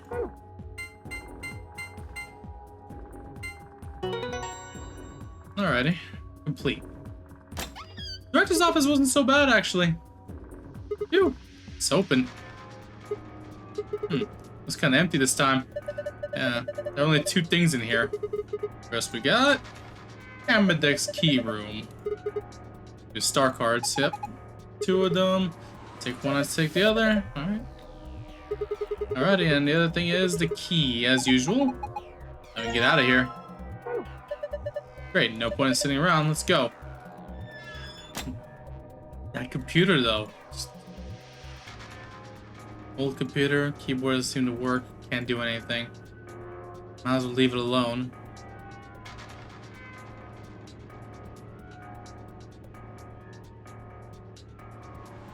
Hold on. There's a picture in front of the lens. Fork says it's a picture of Temuyuji's first love. I think the name was Akane Kurashiki. I can't say I blame Temuyuji for falling for her back when he was younger. He was a cute kid.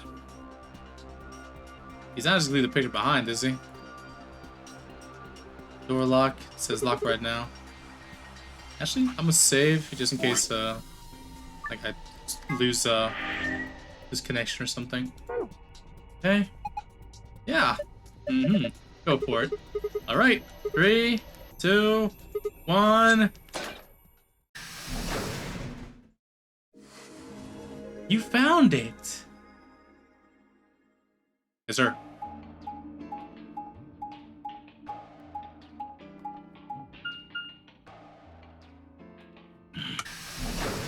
All right.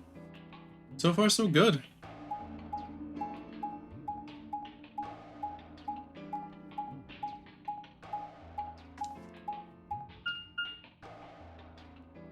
No! I think he realized they forgot the picture. Damn it! What's wrong? I left something in the director's office. Yep. What was it? The picture. How could I forget it? Yeah, we must have set it out. They're using the face recognition thing. Yeah, I'm going back. You two going ahead to the warehouse. I want to come with you. Me too. Nah, that's fine. Why don't you head back to the warehouse, Sigma? The others are probably already waiting. All right. I'll see you two later then. Right. Bye, Mr. Sigma. I watched them jog off toward the blue door. And then they were gone. Guess I should be getting back then.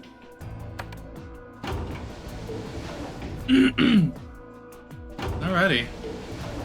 Hopefully they don't take too long getting the picture back.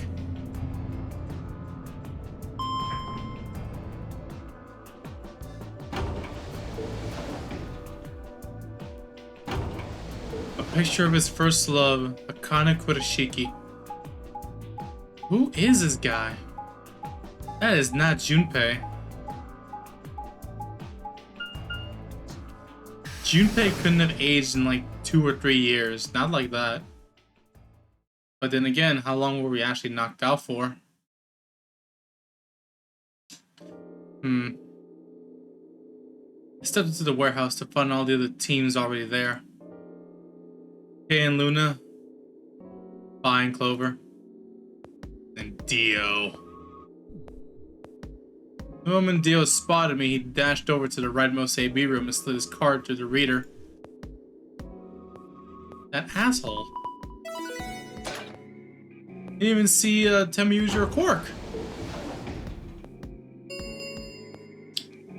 Doing it again. Ambidex gate has been opened. 45 minutes remain until Ambidex game polling closes. As he turned to look at me, I swore I saw a flash of a smug grin. There. Happy? This time I waited for you to get back before I opened it. You see? I can be considerate. But Temuyuji and Quark aren't here. Yeah, where are they? I guess they forgot something back in the room we found. They ran back to grab it real quick. And they'll be here in a few minutes. No big deal. Hey. While we waited, we exchanged information about the rooms we'd have investigated. Unfortunately, none of it seemed very useful. None of us had found anything, and we were no closer to unraveling any of the increasing number of mysteries we were faced with. Where are we in the flow? Ah, okay. So it does break off into paths. With that discussion exhausted, we sat down to wait. Before long, 20 minutes had passed since Dio opened the door, and Tim, Yuji, and Quark were nowhere in sight. Ah, Don't you hell. think they're taking a little long? Yes, I'm getting worried. What if something happened to them? I'll go have a look. Then I shall accompany you. Ah, I'll be fine by myself. It's not that far away. Just don't look into the abyss too long, or you might become a monster. Thanks? I don't think... Okay. Let's go to the director's office. I'll be right back. No big deal. Right, see you guys later. I gave a quick goodbye wave and stepped out of the warehouse. 20 minutes? Isn't this the part where Quark is supposed to, you know, be infected with Radical 6? Well, let's see. This is a surprise to me. All of that's happening right now. All new.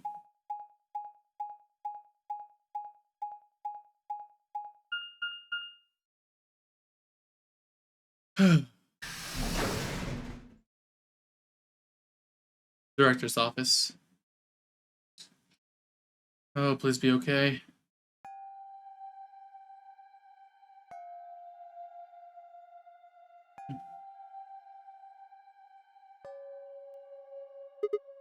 Huh? That's odd. There's nobody here. The picture's on the scanner either. Picture's gone though. Timuji and Korg must have been here then. I let out the floor B map. They must have taken the door that faces the warehouse. After that, they probably went through the warehouse and out the blue door to the elevator. Yeah, it's a much shorter route. On the other hand, I came through the red door, which is kind of the long way around. Huh. Looks like we managed to miss each other perfectly. Ugh. Well, this was a huge waste of time. Shoot. Might as well head back, I suppose. I packed up the map and was headed toward the door when... Huh? There was a light on where there hadn't been a light before. Oh, what the? Why is that thing on? Yeah. We messed with it earlier, but nothing seemed to work. I felt a sudden wave of inexplicable, nauseating dread. The light stared at me.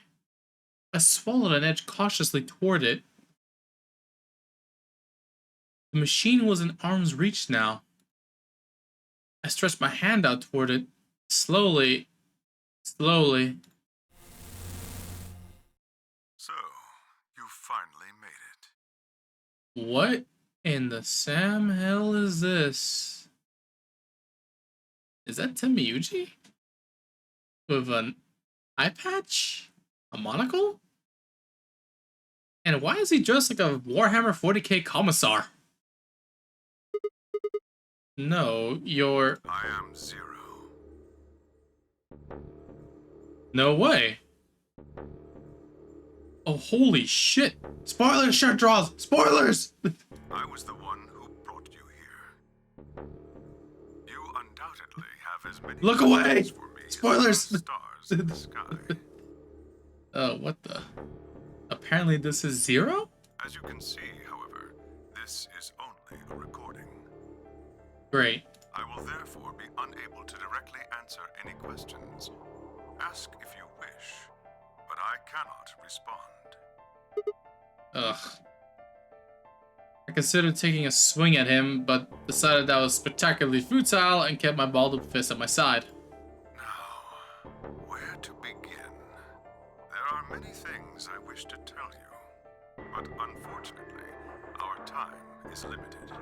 As such, the information I can provide is also limited. The return of the horrific fashion sense. It looks like he's dressed like a Warhammer 40k commissar, but also like laid back. Like he's got the coat, but then he's dressed up in casual attire. Like, why? I have chosen two things of great importance to tell you. First, I will tell you about termites. Termites. In retrospect, I suppose that's a rather odd thing to say. I imagine you look rather bewildered right now. Yeah, you're right. Perfectly understandable. The person who kidnapped you and threatened you with death is lecturing you about insects. I suspect it hardly seems fair. Nonetheless, this is very important. In a way, it will determine your fate. So I ask that you listen carefully. Have you ever seen a termite mound? Yeah. They are splendid structures. Some might even call them works of art. Termites are natural architects, and their mounds are both structurally sound and make excellent use of space. So, are they following some sort of plan as they build? Are there termite blueprints detailing which room goes where? No, of course not. Each termite is simply an oblivious cog in a tremendous machine programmed by millions of years of termite DNA. It is doubtful an individual termite has any idea what its contributions are helping to create. But a human does. We can appreciate the elegant forms of their alien cathedrals. We can see the simple beauty of their perfect functionality. We can understand the splendid planning of their structure. In other words, only an intelligence of a higher order can understand the beauty of what the termite builds. Oh, you've heard this before? Huh? Maybe in a different timeline. Now, consider humans. Why are we alive? Why do we love and give birth? Why do we create? From where do our cultures spring? There are many theories, but no one knows the truth. We are oblivious cogs in a tremendous machine programmed by millions of years of human DNA. No doubt you see now what this analogy is supposed to illustrate. Yes, I mean to say humans are not different from termites. Right. Okay. We trudge through our lives with no greater understanding of our ultimate goal. You might say we don't understand what we're building. Only an intelligence of a higher order than ours can understand what we're doing. Imagine how we might look to such an intelligence. We may be building some structure so perfect and elegant, we can't even perceive it. Whatever it is, we've likely been building it on a dimension just above the ones we know since time immemorial. If we are like the termites, then what we've created is almost certainly something of tremendous beauty. And you are about to catch a glimpse of it. Or have you already? Well, that's enough on that subject, I think. Consider what I've said. Okay. Now, let's move on to the second topic. It is somewhat more immediately meaningful to your life, and, in fact, the lives of several billion other people. Right. I realize this is rather sudden, but I have a password for you.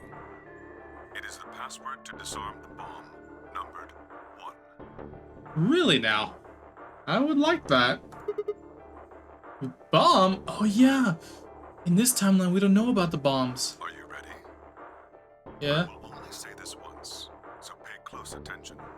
The password to disarm the number 1 bomb is BQZ RGJ DXR. Okay. I took a snip of it. I had no idea what it was talking about. What bomb? Was he saying there were bombs too? If he guessed at my future confusion, he showed no sign of it. That is the last of the information this message was meant to convey. Before I go, however, I have a warning. You cannot tell any of your companions what you heard or saw here. If you do, you will be penalized immediately. Oh, really? I hope we will meet again someday. He's wearing a bracelet. The way he's dressed sure reminds me of Dio for some reason. We would have much to discuss. Wait. God damn it, you can't just spout all that crap and disappear? I found myself yelling at empty air. The hologram had disappeared. Ugh. What kind of an idiot does he take me for? Termites? Other dimensions? What could that have anything to do with kidnapping us? Shit. I kicked out a nearby shelf. 10 minutes remain until Ambidex game polling closes. This is crazy. All players, please enter your votes. If no vote is recorded before the deadline has passed, any non-voting parties will automatically ally. Let's check the floor real quick, see where we're at. Okay. It looks like it's double ending, so let's see what happens. Ah, crap. I need to get back. Not like there's any point staying here. I spun around and ran out of the room toward the warehouse.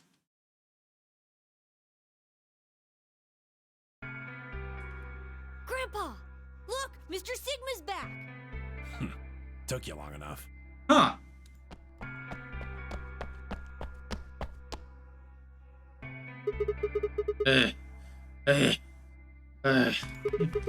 Where are the others? In the AB rooms. They went in already? Yep. Why didn't you two? You've been waiting for me? Yeah! Grandpa said there was something he had to tell you before we voted, no matter what. Oh. Nothing that significant. Just wanted to tell you we're going to choose ally this round. Aww. That's it. And you had to tell me that no matter what? It's kind of pointless. I mean, wars are cheap. You can promise whatever you want. True, but we've got something to back it up. Just hear me out. Okay, go ahead. Quark and I both have 8 BP. We're already on the home stretch. Oh yeah, they are. So what do we need to get to the magic number? It's one more. Well, we need you to choose ally. If you do that, it doesn't really matter to us what we pick. You guys now we got 2 or 3 points. Exactly. That being the case, we don't have any reason to betray you. And if we both choose ally, we both gain points. True, but you must have considered that I'll choose betray, right? And that would mean you choose betray to protect yourselves. That's why we're telling you we won't choose betray. Mm-hmm. Can I trust you? Of course. Alright, tell me one thing. Let's say we do this and both ally, everybody gets 2 points. That means you and Quark will have enough to leave, which is great for you, but I'll be stuck with a measly 5. How do I know you aren't going to just open the number 9 door and leave us in the lurch? I can guarantee it. How? I can give you my word. I will not open the number 9 door, even if I have enough points to do so. I swear it. We aren't going to abandon everybody else just so we can escape. I swear too. I promise. Man. So all you've got is a promise, huh? When I make a promise, I keep it. Trust me. Please! You've got to trust us! Oh, man. Alright, fine. I'll trust you. 2 I kinda don't want it, though. Until Ambidex game polling closes. I've been screwed over by Kay, by Clover, by Alice. Did I mention by Alice? By Dio especially? We're counting on you, Sigma. You gotta choose ally! You promised! Alright, sure, Jaws. You decide for me. Which route are we going first, ally or betray? With that, he turned around into AB room from the second right.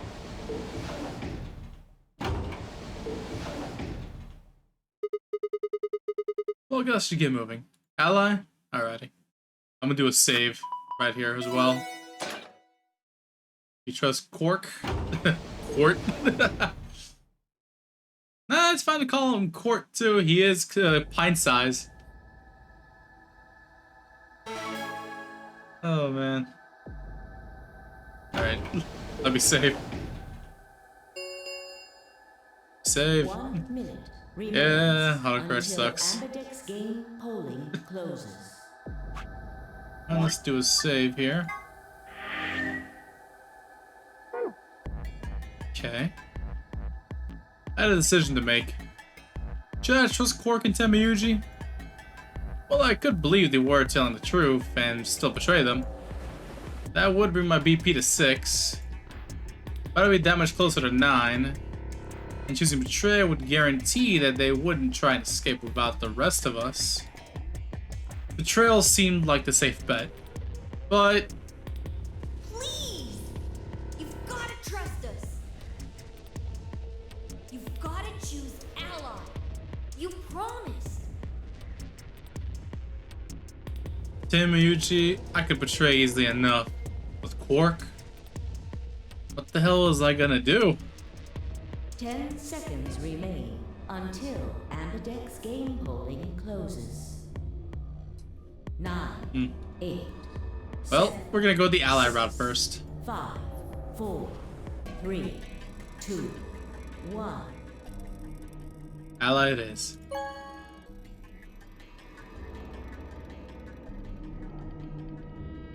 Round 3 of the Ambidex game has been completed. Results will be displayed in the warehouse. Ta. Thank you for your participation. Ambidex gates now opening.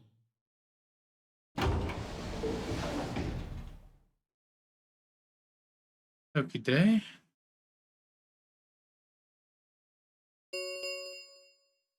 Results from round 3 of the Ambidex game will now be displayed. Please direct your attention to the results screen. Let's see they didn't betray us. Betray, betray. Betray ally.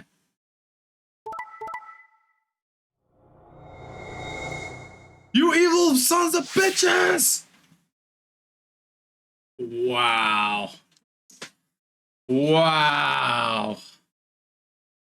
First Dallas, now Temiyuji and Quark.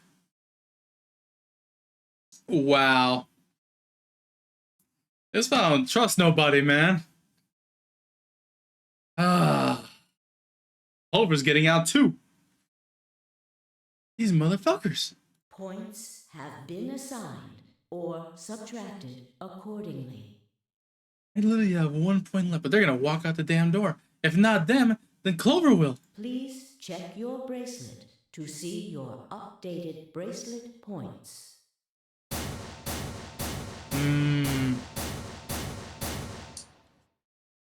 Oh. Hey. What the hell, guys? Why'd you betray me? Quark had nothing to do with this. Oh. I made the vote. Grandpa. Alright, fine. Why'd you break your promise, Temiyuji? I only promised you one thing. We wouldn't open the number 9 door, even if we got 9 points. What? So you're not going to leave? Not what I said. Of course we're going to leave. What? Look, see Clover over there? What? Don't tell me. Ah, she pulled the lever. Oh. Oh. How many times have I been screwed over, dude? Jeez. That bitch. Wait. Quark and Tenmyoji have... The words were barely out of her mouth when Timuji and Quark ran past. No! God damn it!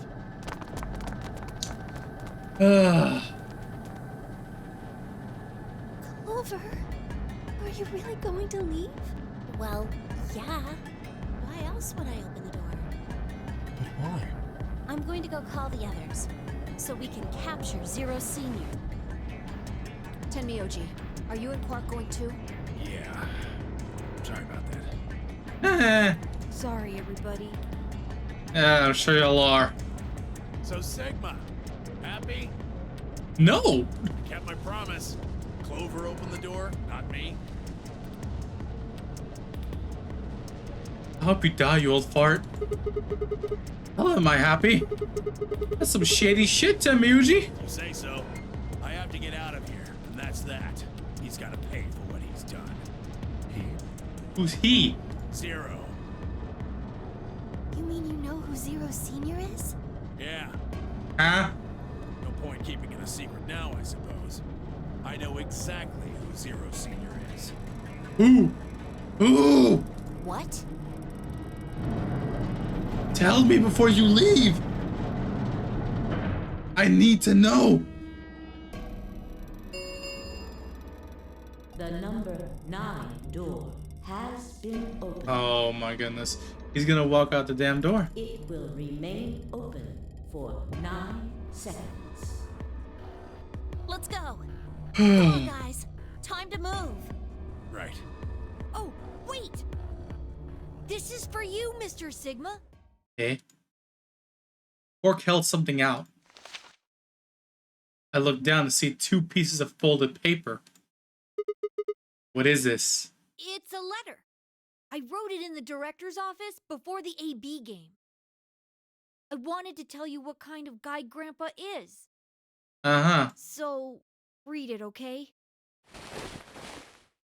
He pressed it into my hand. See you later, Mr. Sigma. Right. Right. Then he turned and ran toward the door, Timuji and Clover following in his footsteps. I was so surprised by the letter that I didn't even try to stop them. Before I could think of anything to say. See you. A lot of paper for one letter, but yeah, honestly, dude. You probably use a whole ream of paper or something. Goodbye. He used one of those big ass, like, Excel spreadsheets or something.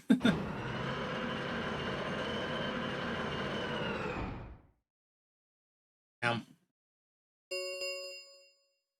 The number 9 door has closed. This ends the nonary game. Thank you for your participation. As the game is over, all doors other than the number 9 door have been unlocked. Yep. Escape is not possible. Mm-hmm. Please enjoy your stay.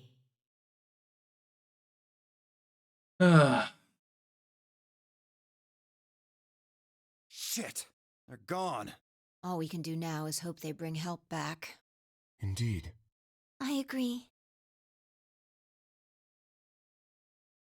I looked down at Quark's letter and slowly unfolded it.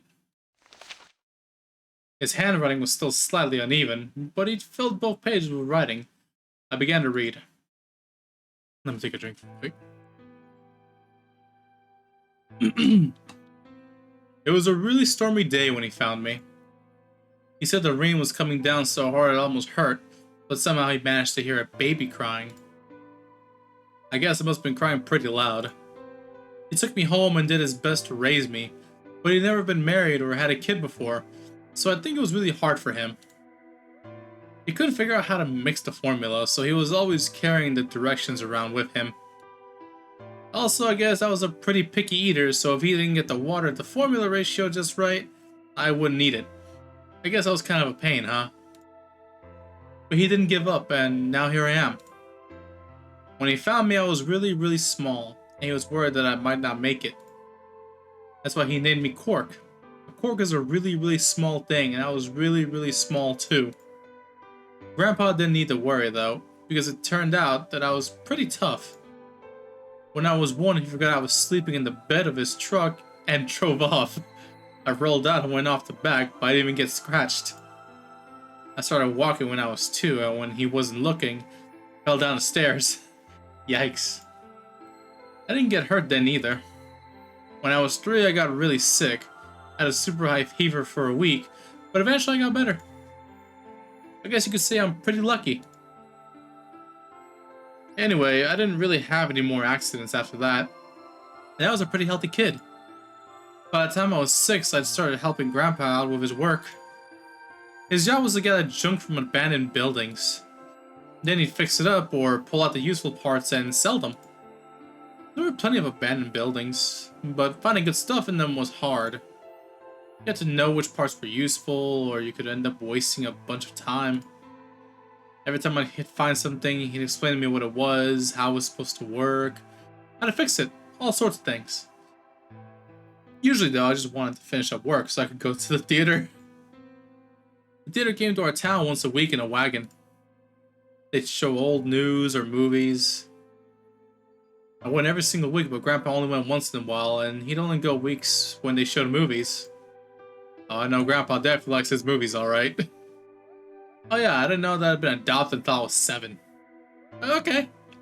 One of the other kids on my block told me. I guess after Grandpa found me, he looked all over town to try and find somebody who'd take me. The kid from my block actually had a mom, and he'd ask her if she would take me too. I gotta admit, I was pretty shocked when I heard that. There weren't a lot of kids with parents around, so hearing that someone lived with his actual mom was pretty impressive. I was also kind of surprised that Grandpa tried to get someone else to take me. Did that mean he didn't want me? The kid who told me about Grandpa trying to get rid of me was a real jerk. He was totally spoiled, and he'd brag to everybody about he had a mom. He liked to come up to me while I was working and say stuff like, "Must be hard not having a mother."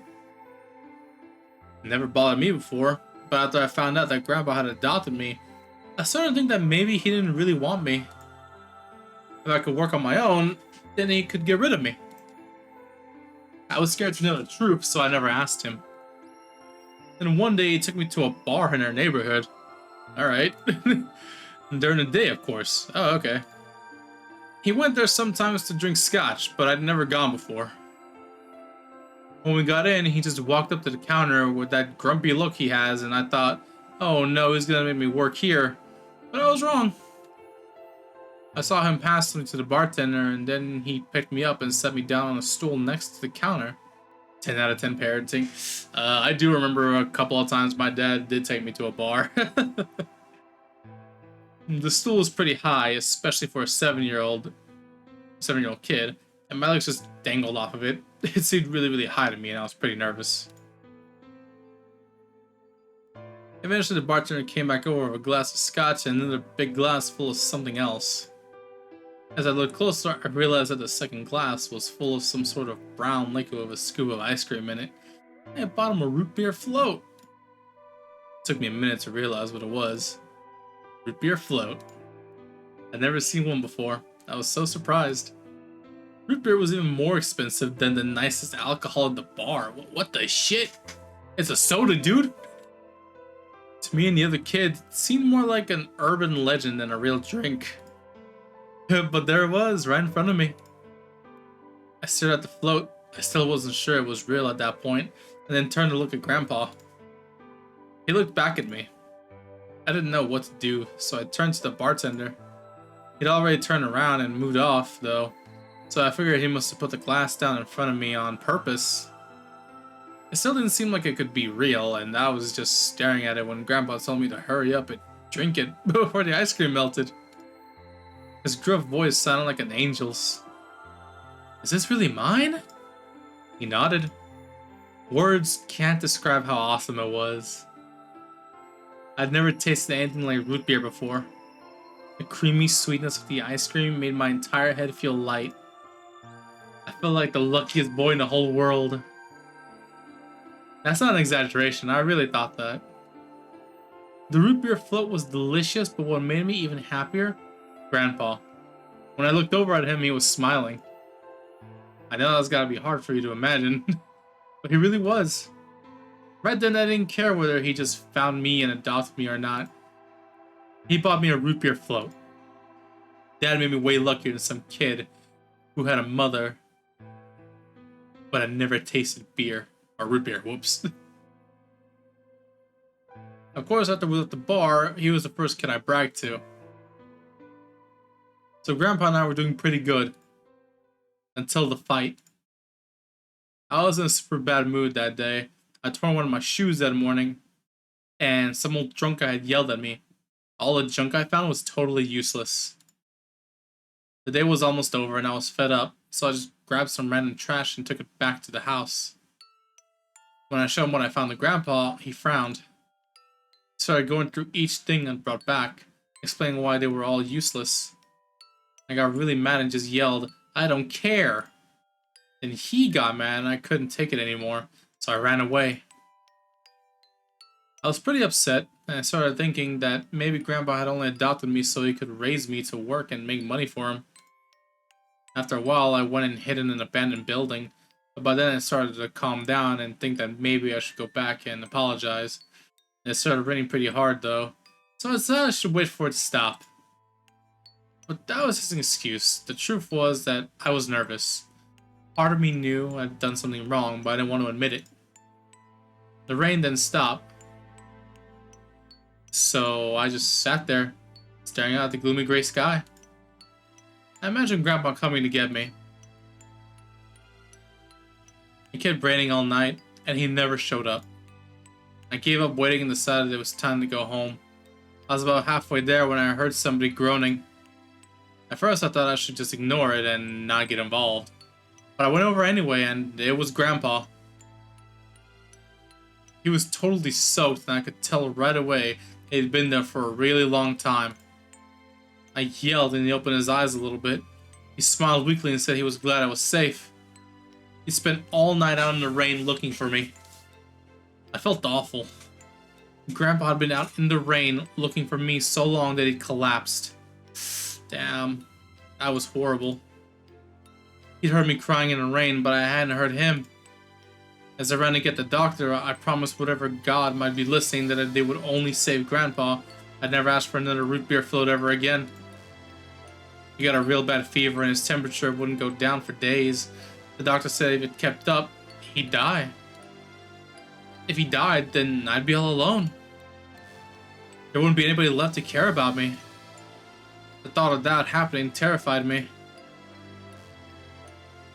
Fortunately, I must have passed on my luck on the Grandpa, because a week later his fever finally broke. I was glad he wasn't going to die, but I was also a little scared. What if he had decided he didn't want a stupid kid like me around anymore?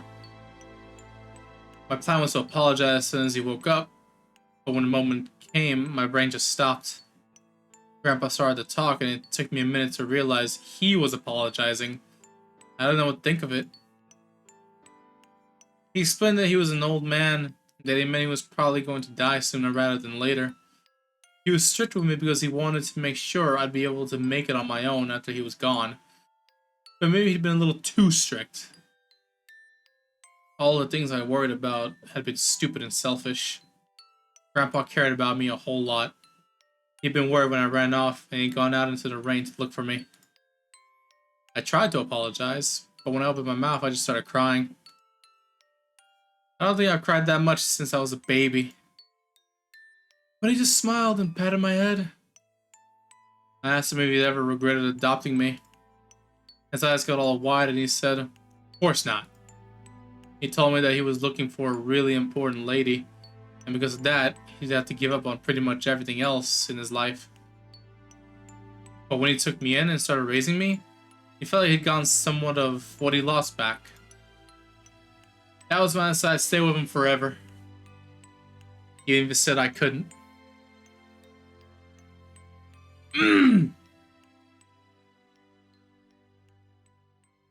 Really important lady, huh?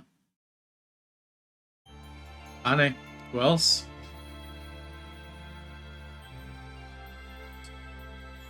Oh, god damn it.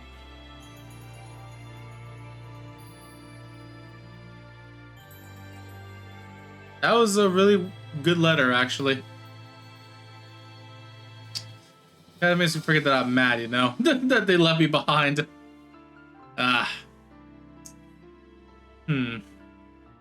Still though, like, who is this guy? I can see how the letter might be that many pages. Yeah, he said it was 2. He said it was 2 pages apparently. But whatever. Alright, let's Temayuji end. Okay. In Root Beer Veritas. Interesting. Yeah.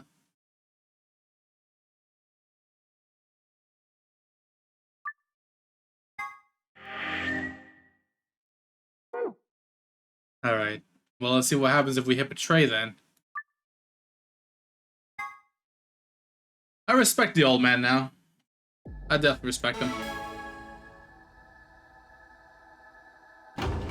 But he betrayed me. So it makes sense not betray his ass. 1 minute remains. Alright, we know the usual dialogue. We're gonna blaze right through it. Please, you've got it. You promised. Okay. 10 seconds remain. Can I really betray Quark? Hell yes, I can. Game holding closes. 9. Hell freaking yes, I can. 7, 6, 5. All is fair in love and war, and this is a war. 2, 1. Betray.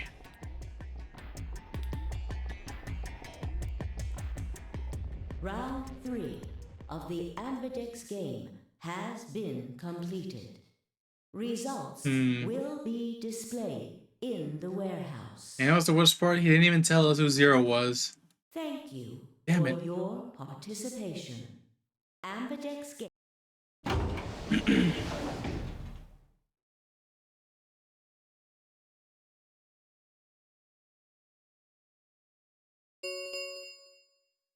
Results from round 3 of the Ambidex game will now be displayed. Please direct.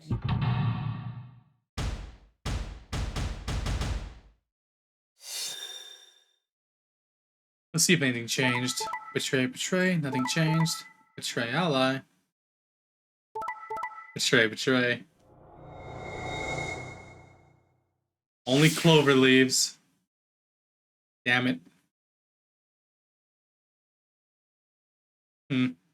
Points have been assigned or subtracted accordingly. Please check your bracelet to see your updated bracelet points.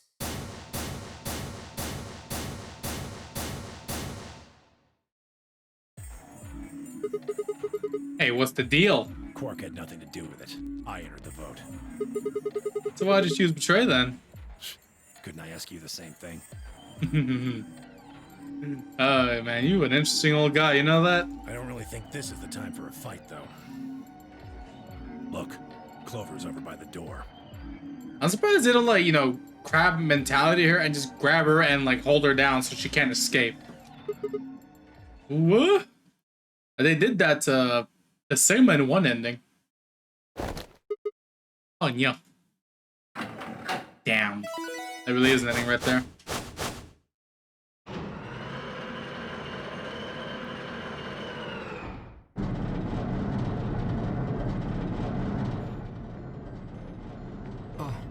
The number 9 door. Fuck, she opened it. Oh, whoa, none of my Christian stream. Ugh. Why? Clover, wait! Number 9 door's already open, she might as well leave. Clover! What the hell do you think you're doing? I'm going to call the others. What? I'll get justice for Alice. No, the Christian stream. Justice, wait, do you mean for Alice? Shame.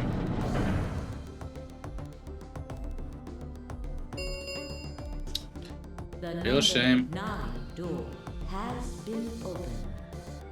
It will remain open for 9 seconds. Time for me to go. No! Please, Clover, wait! Like hell, I'm just gonna let you walk out of here. Dio looked at Clover, his fist raised. Clover easily avoided him and moved toward the door. Goodbye. I caught one last glimpse of her face as she slid through the door. It was a mask of ice. Yikes.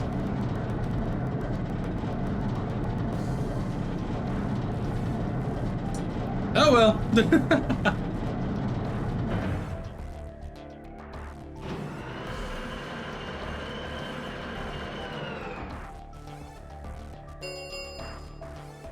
The number 9 door has closed.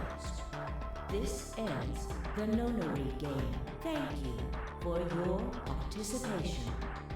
As the game is over, all doors other than the number 9 door have been unlocked. Yeah. Escape is not possible. Please enjoy your stay.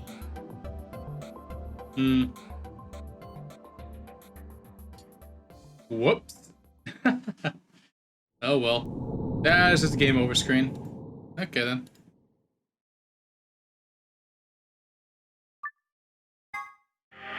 One, two, three, four, 5 endings left. Okay. What was this one?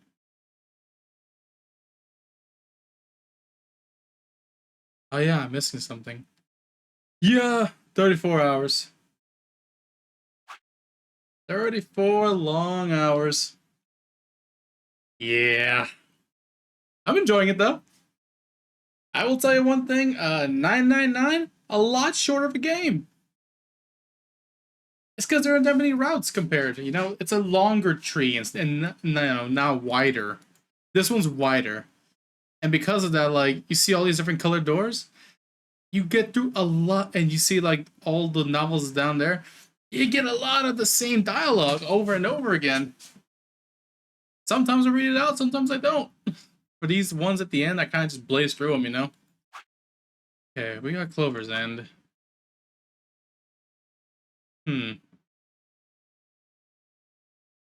Okay, there's only 2 more available to me. The very leftmost novel one, I need a password. Don't have the password. I don't know what it is. I think you're supposed to guess at it. I don't think I have enough information just yet. But this one we do have available to us. Warehouse B. How can Find K be saved? I wonder what was happening here. I think they both die. I think that's it, yeah. Should I go through it today?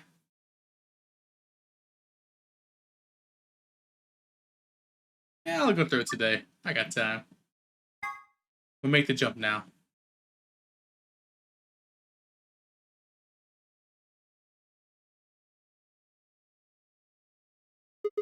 Shit.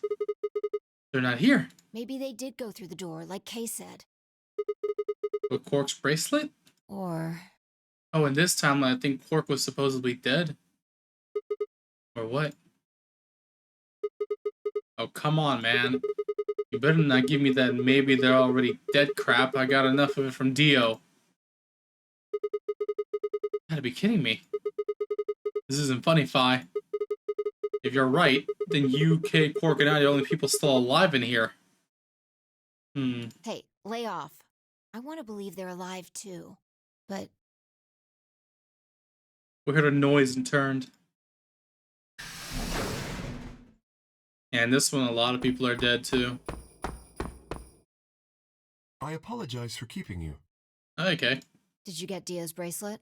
Well, technically, yes, but... Huh? Huh? Dio's supposed to be alive during this time. Best you just see it. Ah, shit. This is what I found in Dio's pod. What? No! Bracelet's broken. What the hell? I assume whoever murdered Dio did this. But why? There's no point! I can't say for sure, but if I were to guess... Shit. I thought those bracelets were low-key indestructible. Chromatic doors have opened. 5 minutes remain until chromatic doors close. With a bracelet like this, I doubt we can get past the secondary door. That means Kay and I will... Oh no. Shit. You're gonna... When the time comes, those 3 doors will automatically close. If anyone is left outside after they close, they'll be penalized. I see. That's what they wanted. Whoever killed Dio wanted to use the game to kill me and Kay. That's why they broke the bracelet. I think so. It makes the most sense. How can you be so calm? In 5 minutes, you're gonna be... Go on ahead, Sigma. You have those bracelets Kay gave you, right? You should be able to get through the secondary door with those. So just... Fuck that. You know I can't just ditch you guys like that. But if you stay here, you'll... You think I don't know that? What kind of a monster am I if I just leave you here to die? Ugh. God damn it. This was bad. What was I going to do? I needed to calm down. Just calm down. Calm down and think. There had to be a way to save them. There had...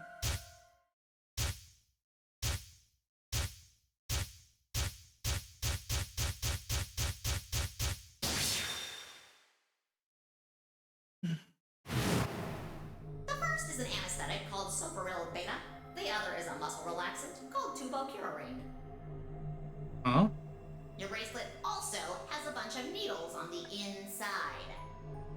If you break the rules, those needles hop out and inject you. This I know. My brother told me about that. Neostigmine is a type of cholinesterase inhibitor. Huh?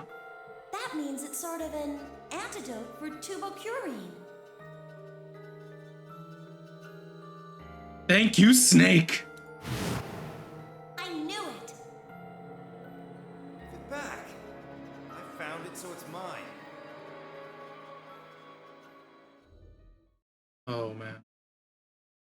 Reach according to his needle. Of course, the antidote. The antidote? I didn't have time to explain. I took off running toward the exit. Sigma, where are you going? Stay here. I'll be right back. I bolted out of the warehouse toward the treatment room. Golly. We had an answer all along. How much time do we have left? I would have said that maybe, like, put them in one of those sleeping pods. But we can't put them in the cryo. Yeah.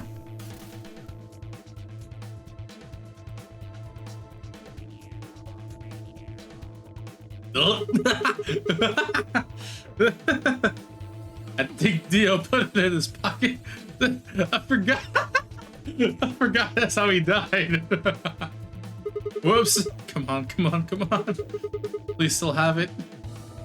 Sweat was pouring down my face, but I didn't bother to wipe it off. It wasn't time. I dug frantically through Dio's coat until... Aha! Found it. Oh. There's only one dose. The injection gun uses the whole bottle at once. That's a wonderful facial expression. One that he deserves in depth, that's for sure. Shit. Can't save both of them. Also, Kay's wearing his armor. How would you, inject them? Remains until chromatic doors close. 1 minute? Oh shit, shit, shit. He's not gonna make it? I spun around and shot out of the treatment center.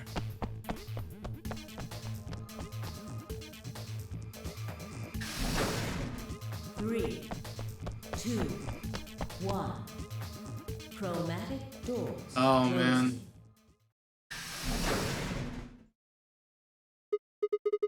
No, you gotta be kidding me. Oh dear. Sigma. Shit. There was a sharp, quick pain in my wrist, barely even noticeable.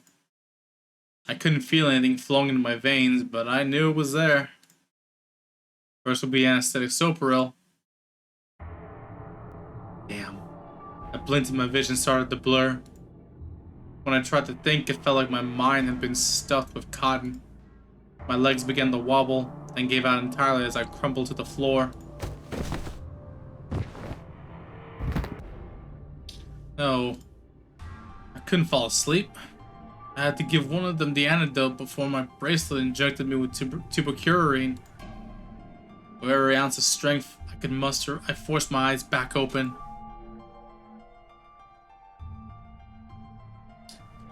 Damn. Kay and Fi lay limp on the floor in front of me. In my right hand, I could feel the injector gun with its precious cargo. I could only pull the trigger once. Who was I going to choose? Ooh, do I get this? Do I get to choose? Oh, hold on.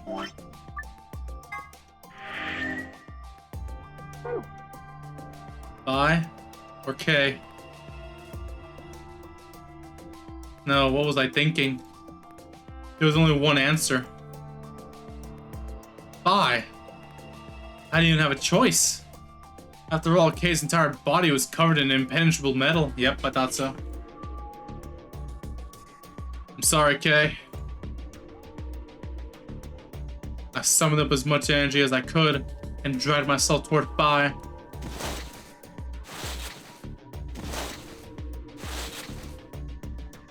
After what felt like an eternity, I was finally within arm's reach. With no time to waste, I pressed the gun to her arm and pulled the trigger.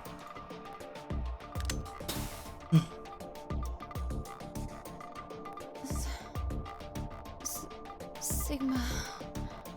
What the hell did you... I injected you with neostigmine. That's a type of clonisteries. Oh, what? Hold on. I used to know medical words. The polynesteracy. An inhibitor. It's the antidote to the muscle relaxant. Why did you pick me?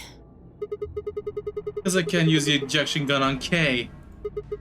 It'd never get through the metal. Then why didn't you inject yourself? Huh. Why didn't we inject ourselves? Heh. Guess you've got a point.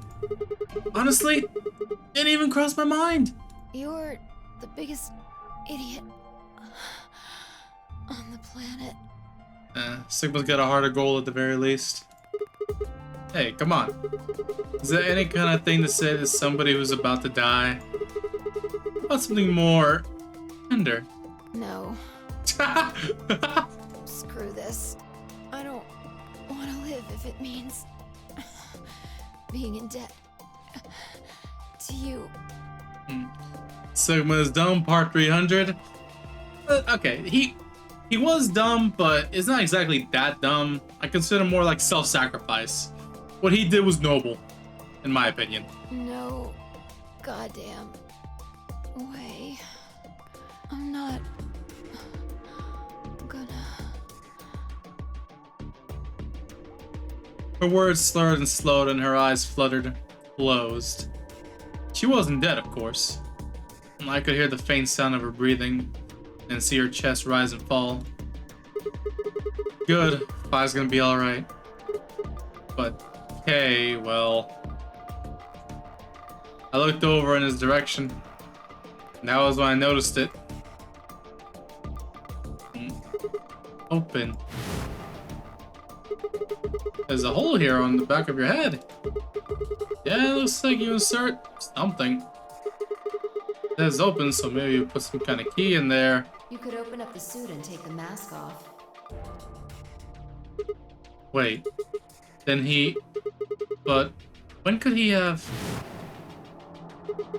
It's empty. Yes. Was there something in there before? No. It was empty when I found it. Wait, it was already open. But what if he lied? When we looked at him just now, it was open. It could have been open. Could Kay have taken the key? How had he gotten it? If how he'd gotten it didn't really matter anymore. What did matter was that Kay had been able to remove his armor. And he had.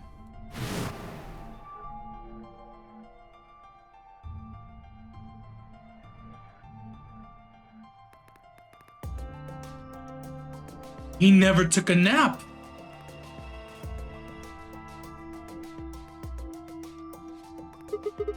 Holy shit. Then that would mean Dio's killer is Kay. I coaxed as much strength as I could from my increasingly lethargic body and crawled toward Kay. Kay! Wake up! Come on, talk to me! I grabbed his shoulder and shook him until he finally shifted and spoke. Sigma. I just need to know one thing. Did you kill Dio? You weren't sleeping, were you? After I left, you took off your armor. You didn't want to go the same way I had, so you took the other door. After you went the long way around through the warehouse and the crew quarters, you headed for the elevator.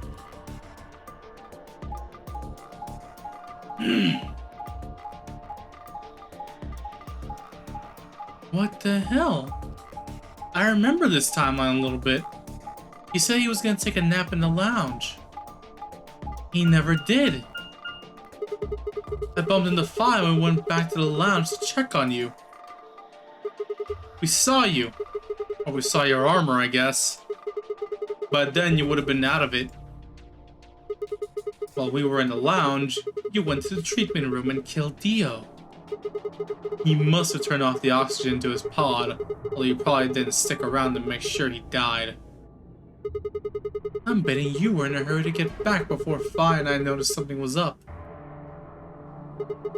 Once you got back to floor A, you needed us out of the lounge, so you made a noise in the hall to lure us out. Then you ran around and took the long way back to the lounge so you could enter through the rear door. Well, I'll be damned.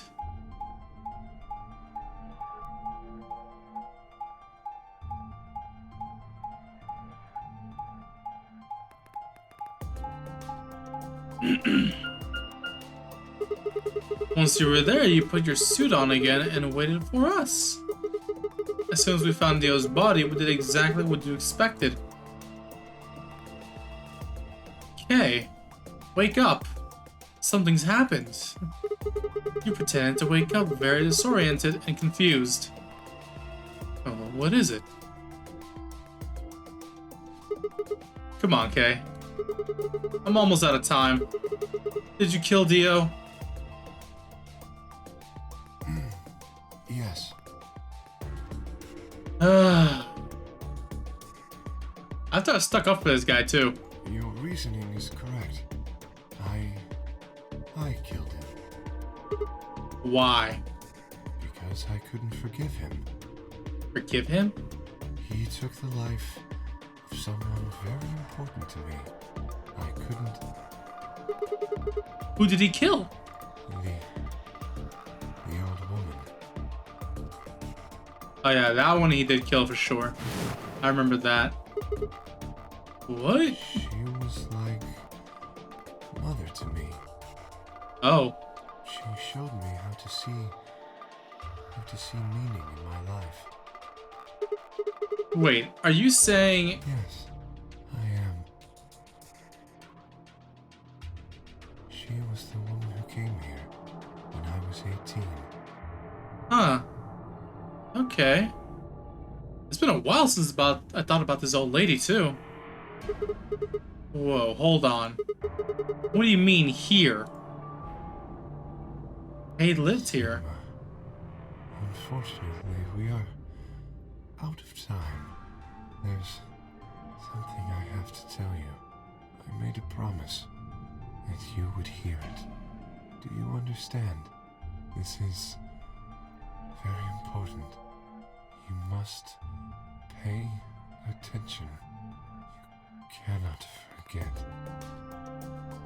Forget? He wasn't making sense. I was about to die. How on earth would I be remembering anything for more than a few seconds? If you see a lion with two heads devouring the sun, remember these letters. I am gonna take a picture of that.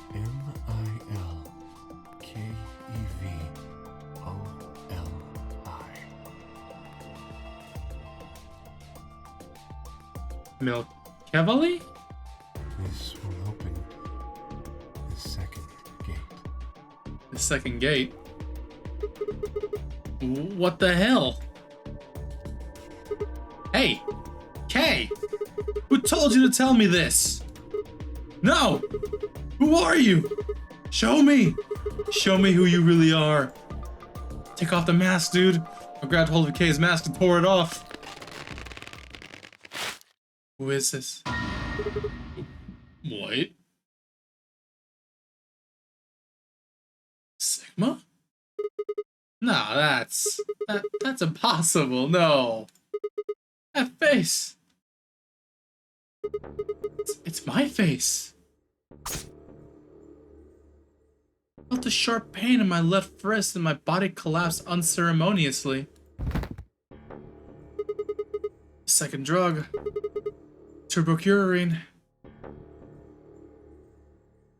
My vision began to blur and my head felt unnaturally heavy.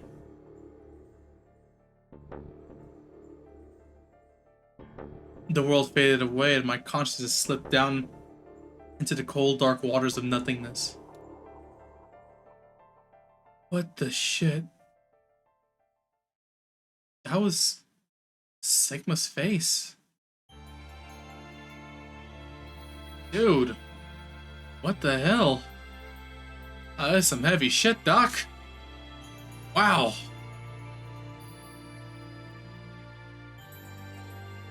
I can't even.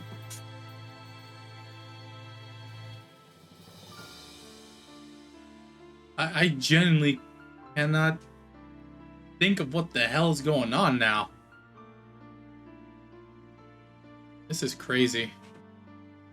But now I have the password, I guess, for the leftmost timeline, which I think is the worst timeline so far.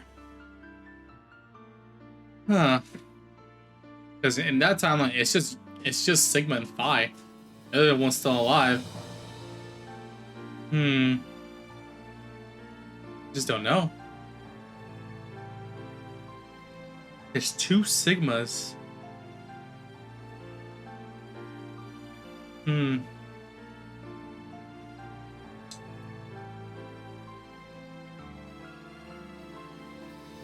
Okay. Hey, end. Through the looking glass, saw Kay's ending and Virtue's last reward.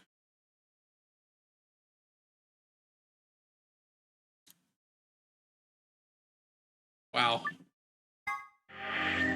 Alright. Only 4 more endings left.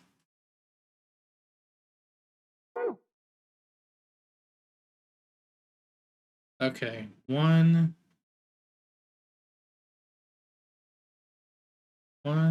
2, 3, 4, 5, 6. 1, 2, 3, 4, 5. Yeah, 6. 6 things left. Okay. I have to go to bed now because I'm gonna miss sleep after my exams. By all means, go ahead. I was gonna call it tonight anyways. I think we made enough progress. Stick around for next time, by the way. I do Virtue's Last Reward Wednesdays and Saturdays, okay? At nighttime, like around 9, 10 p.m. Or, my time. So look forward to that, right, buddy? Alright. Do your best. If you can't make it, it's fine. I always upload the VOD to YouTube anyways. Alright? Thanks for hanging out with me, by the way. You take it easy. And to anybody else that was watching, thank you for your viewership. And I've been your host, Monterio Bakar. You may call me Monty. Take it easy. Those of you home, take it easy. Good night.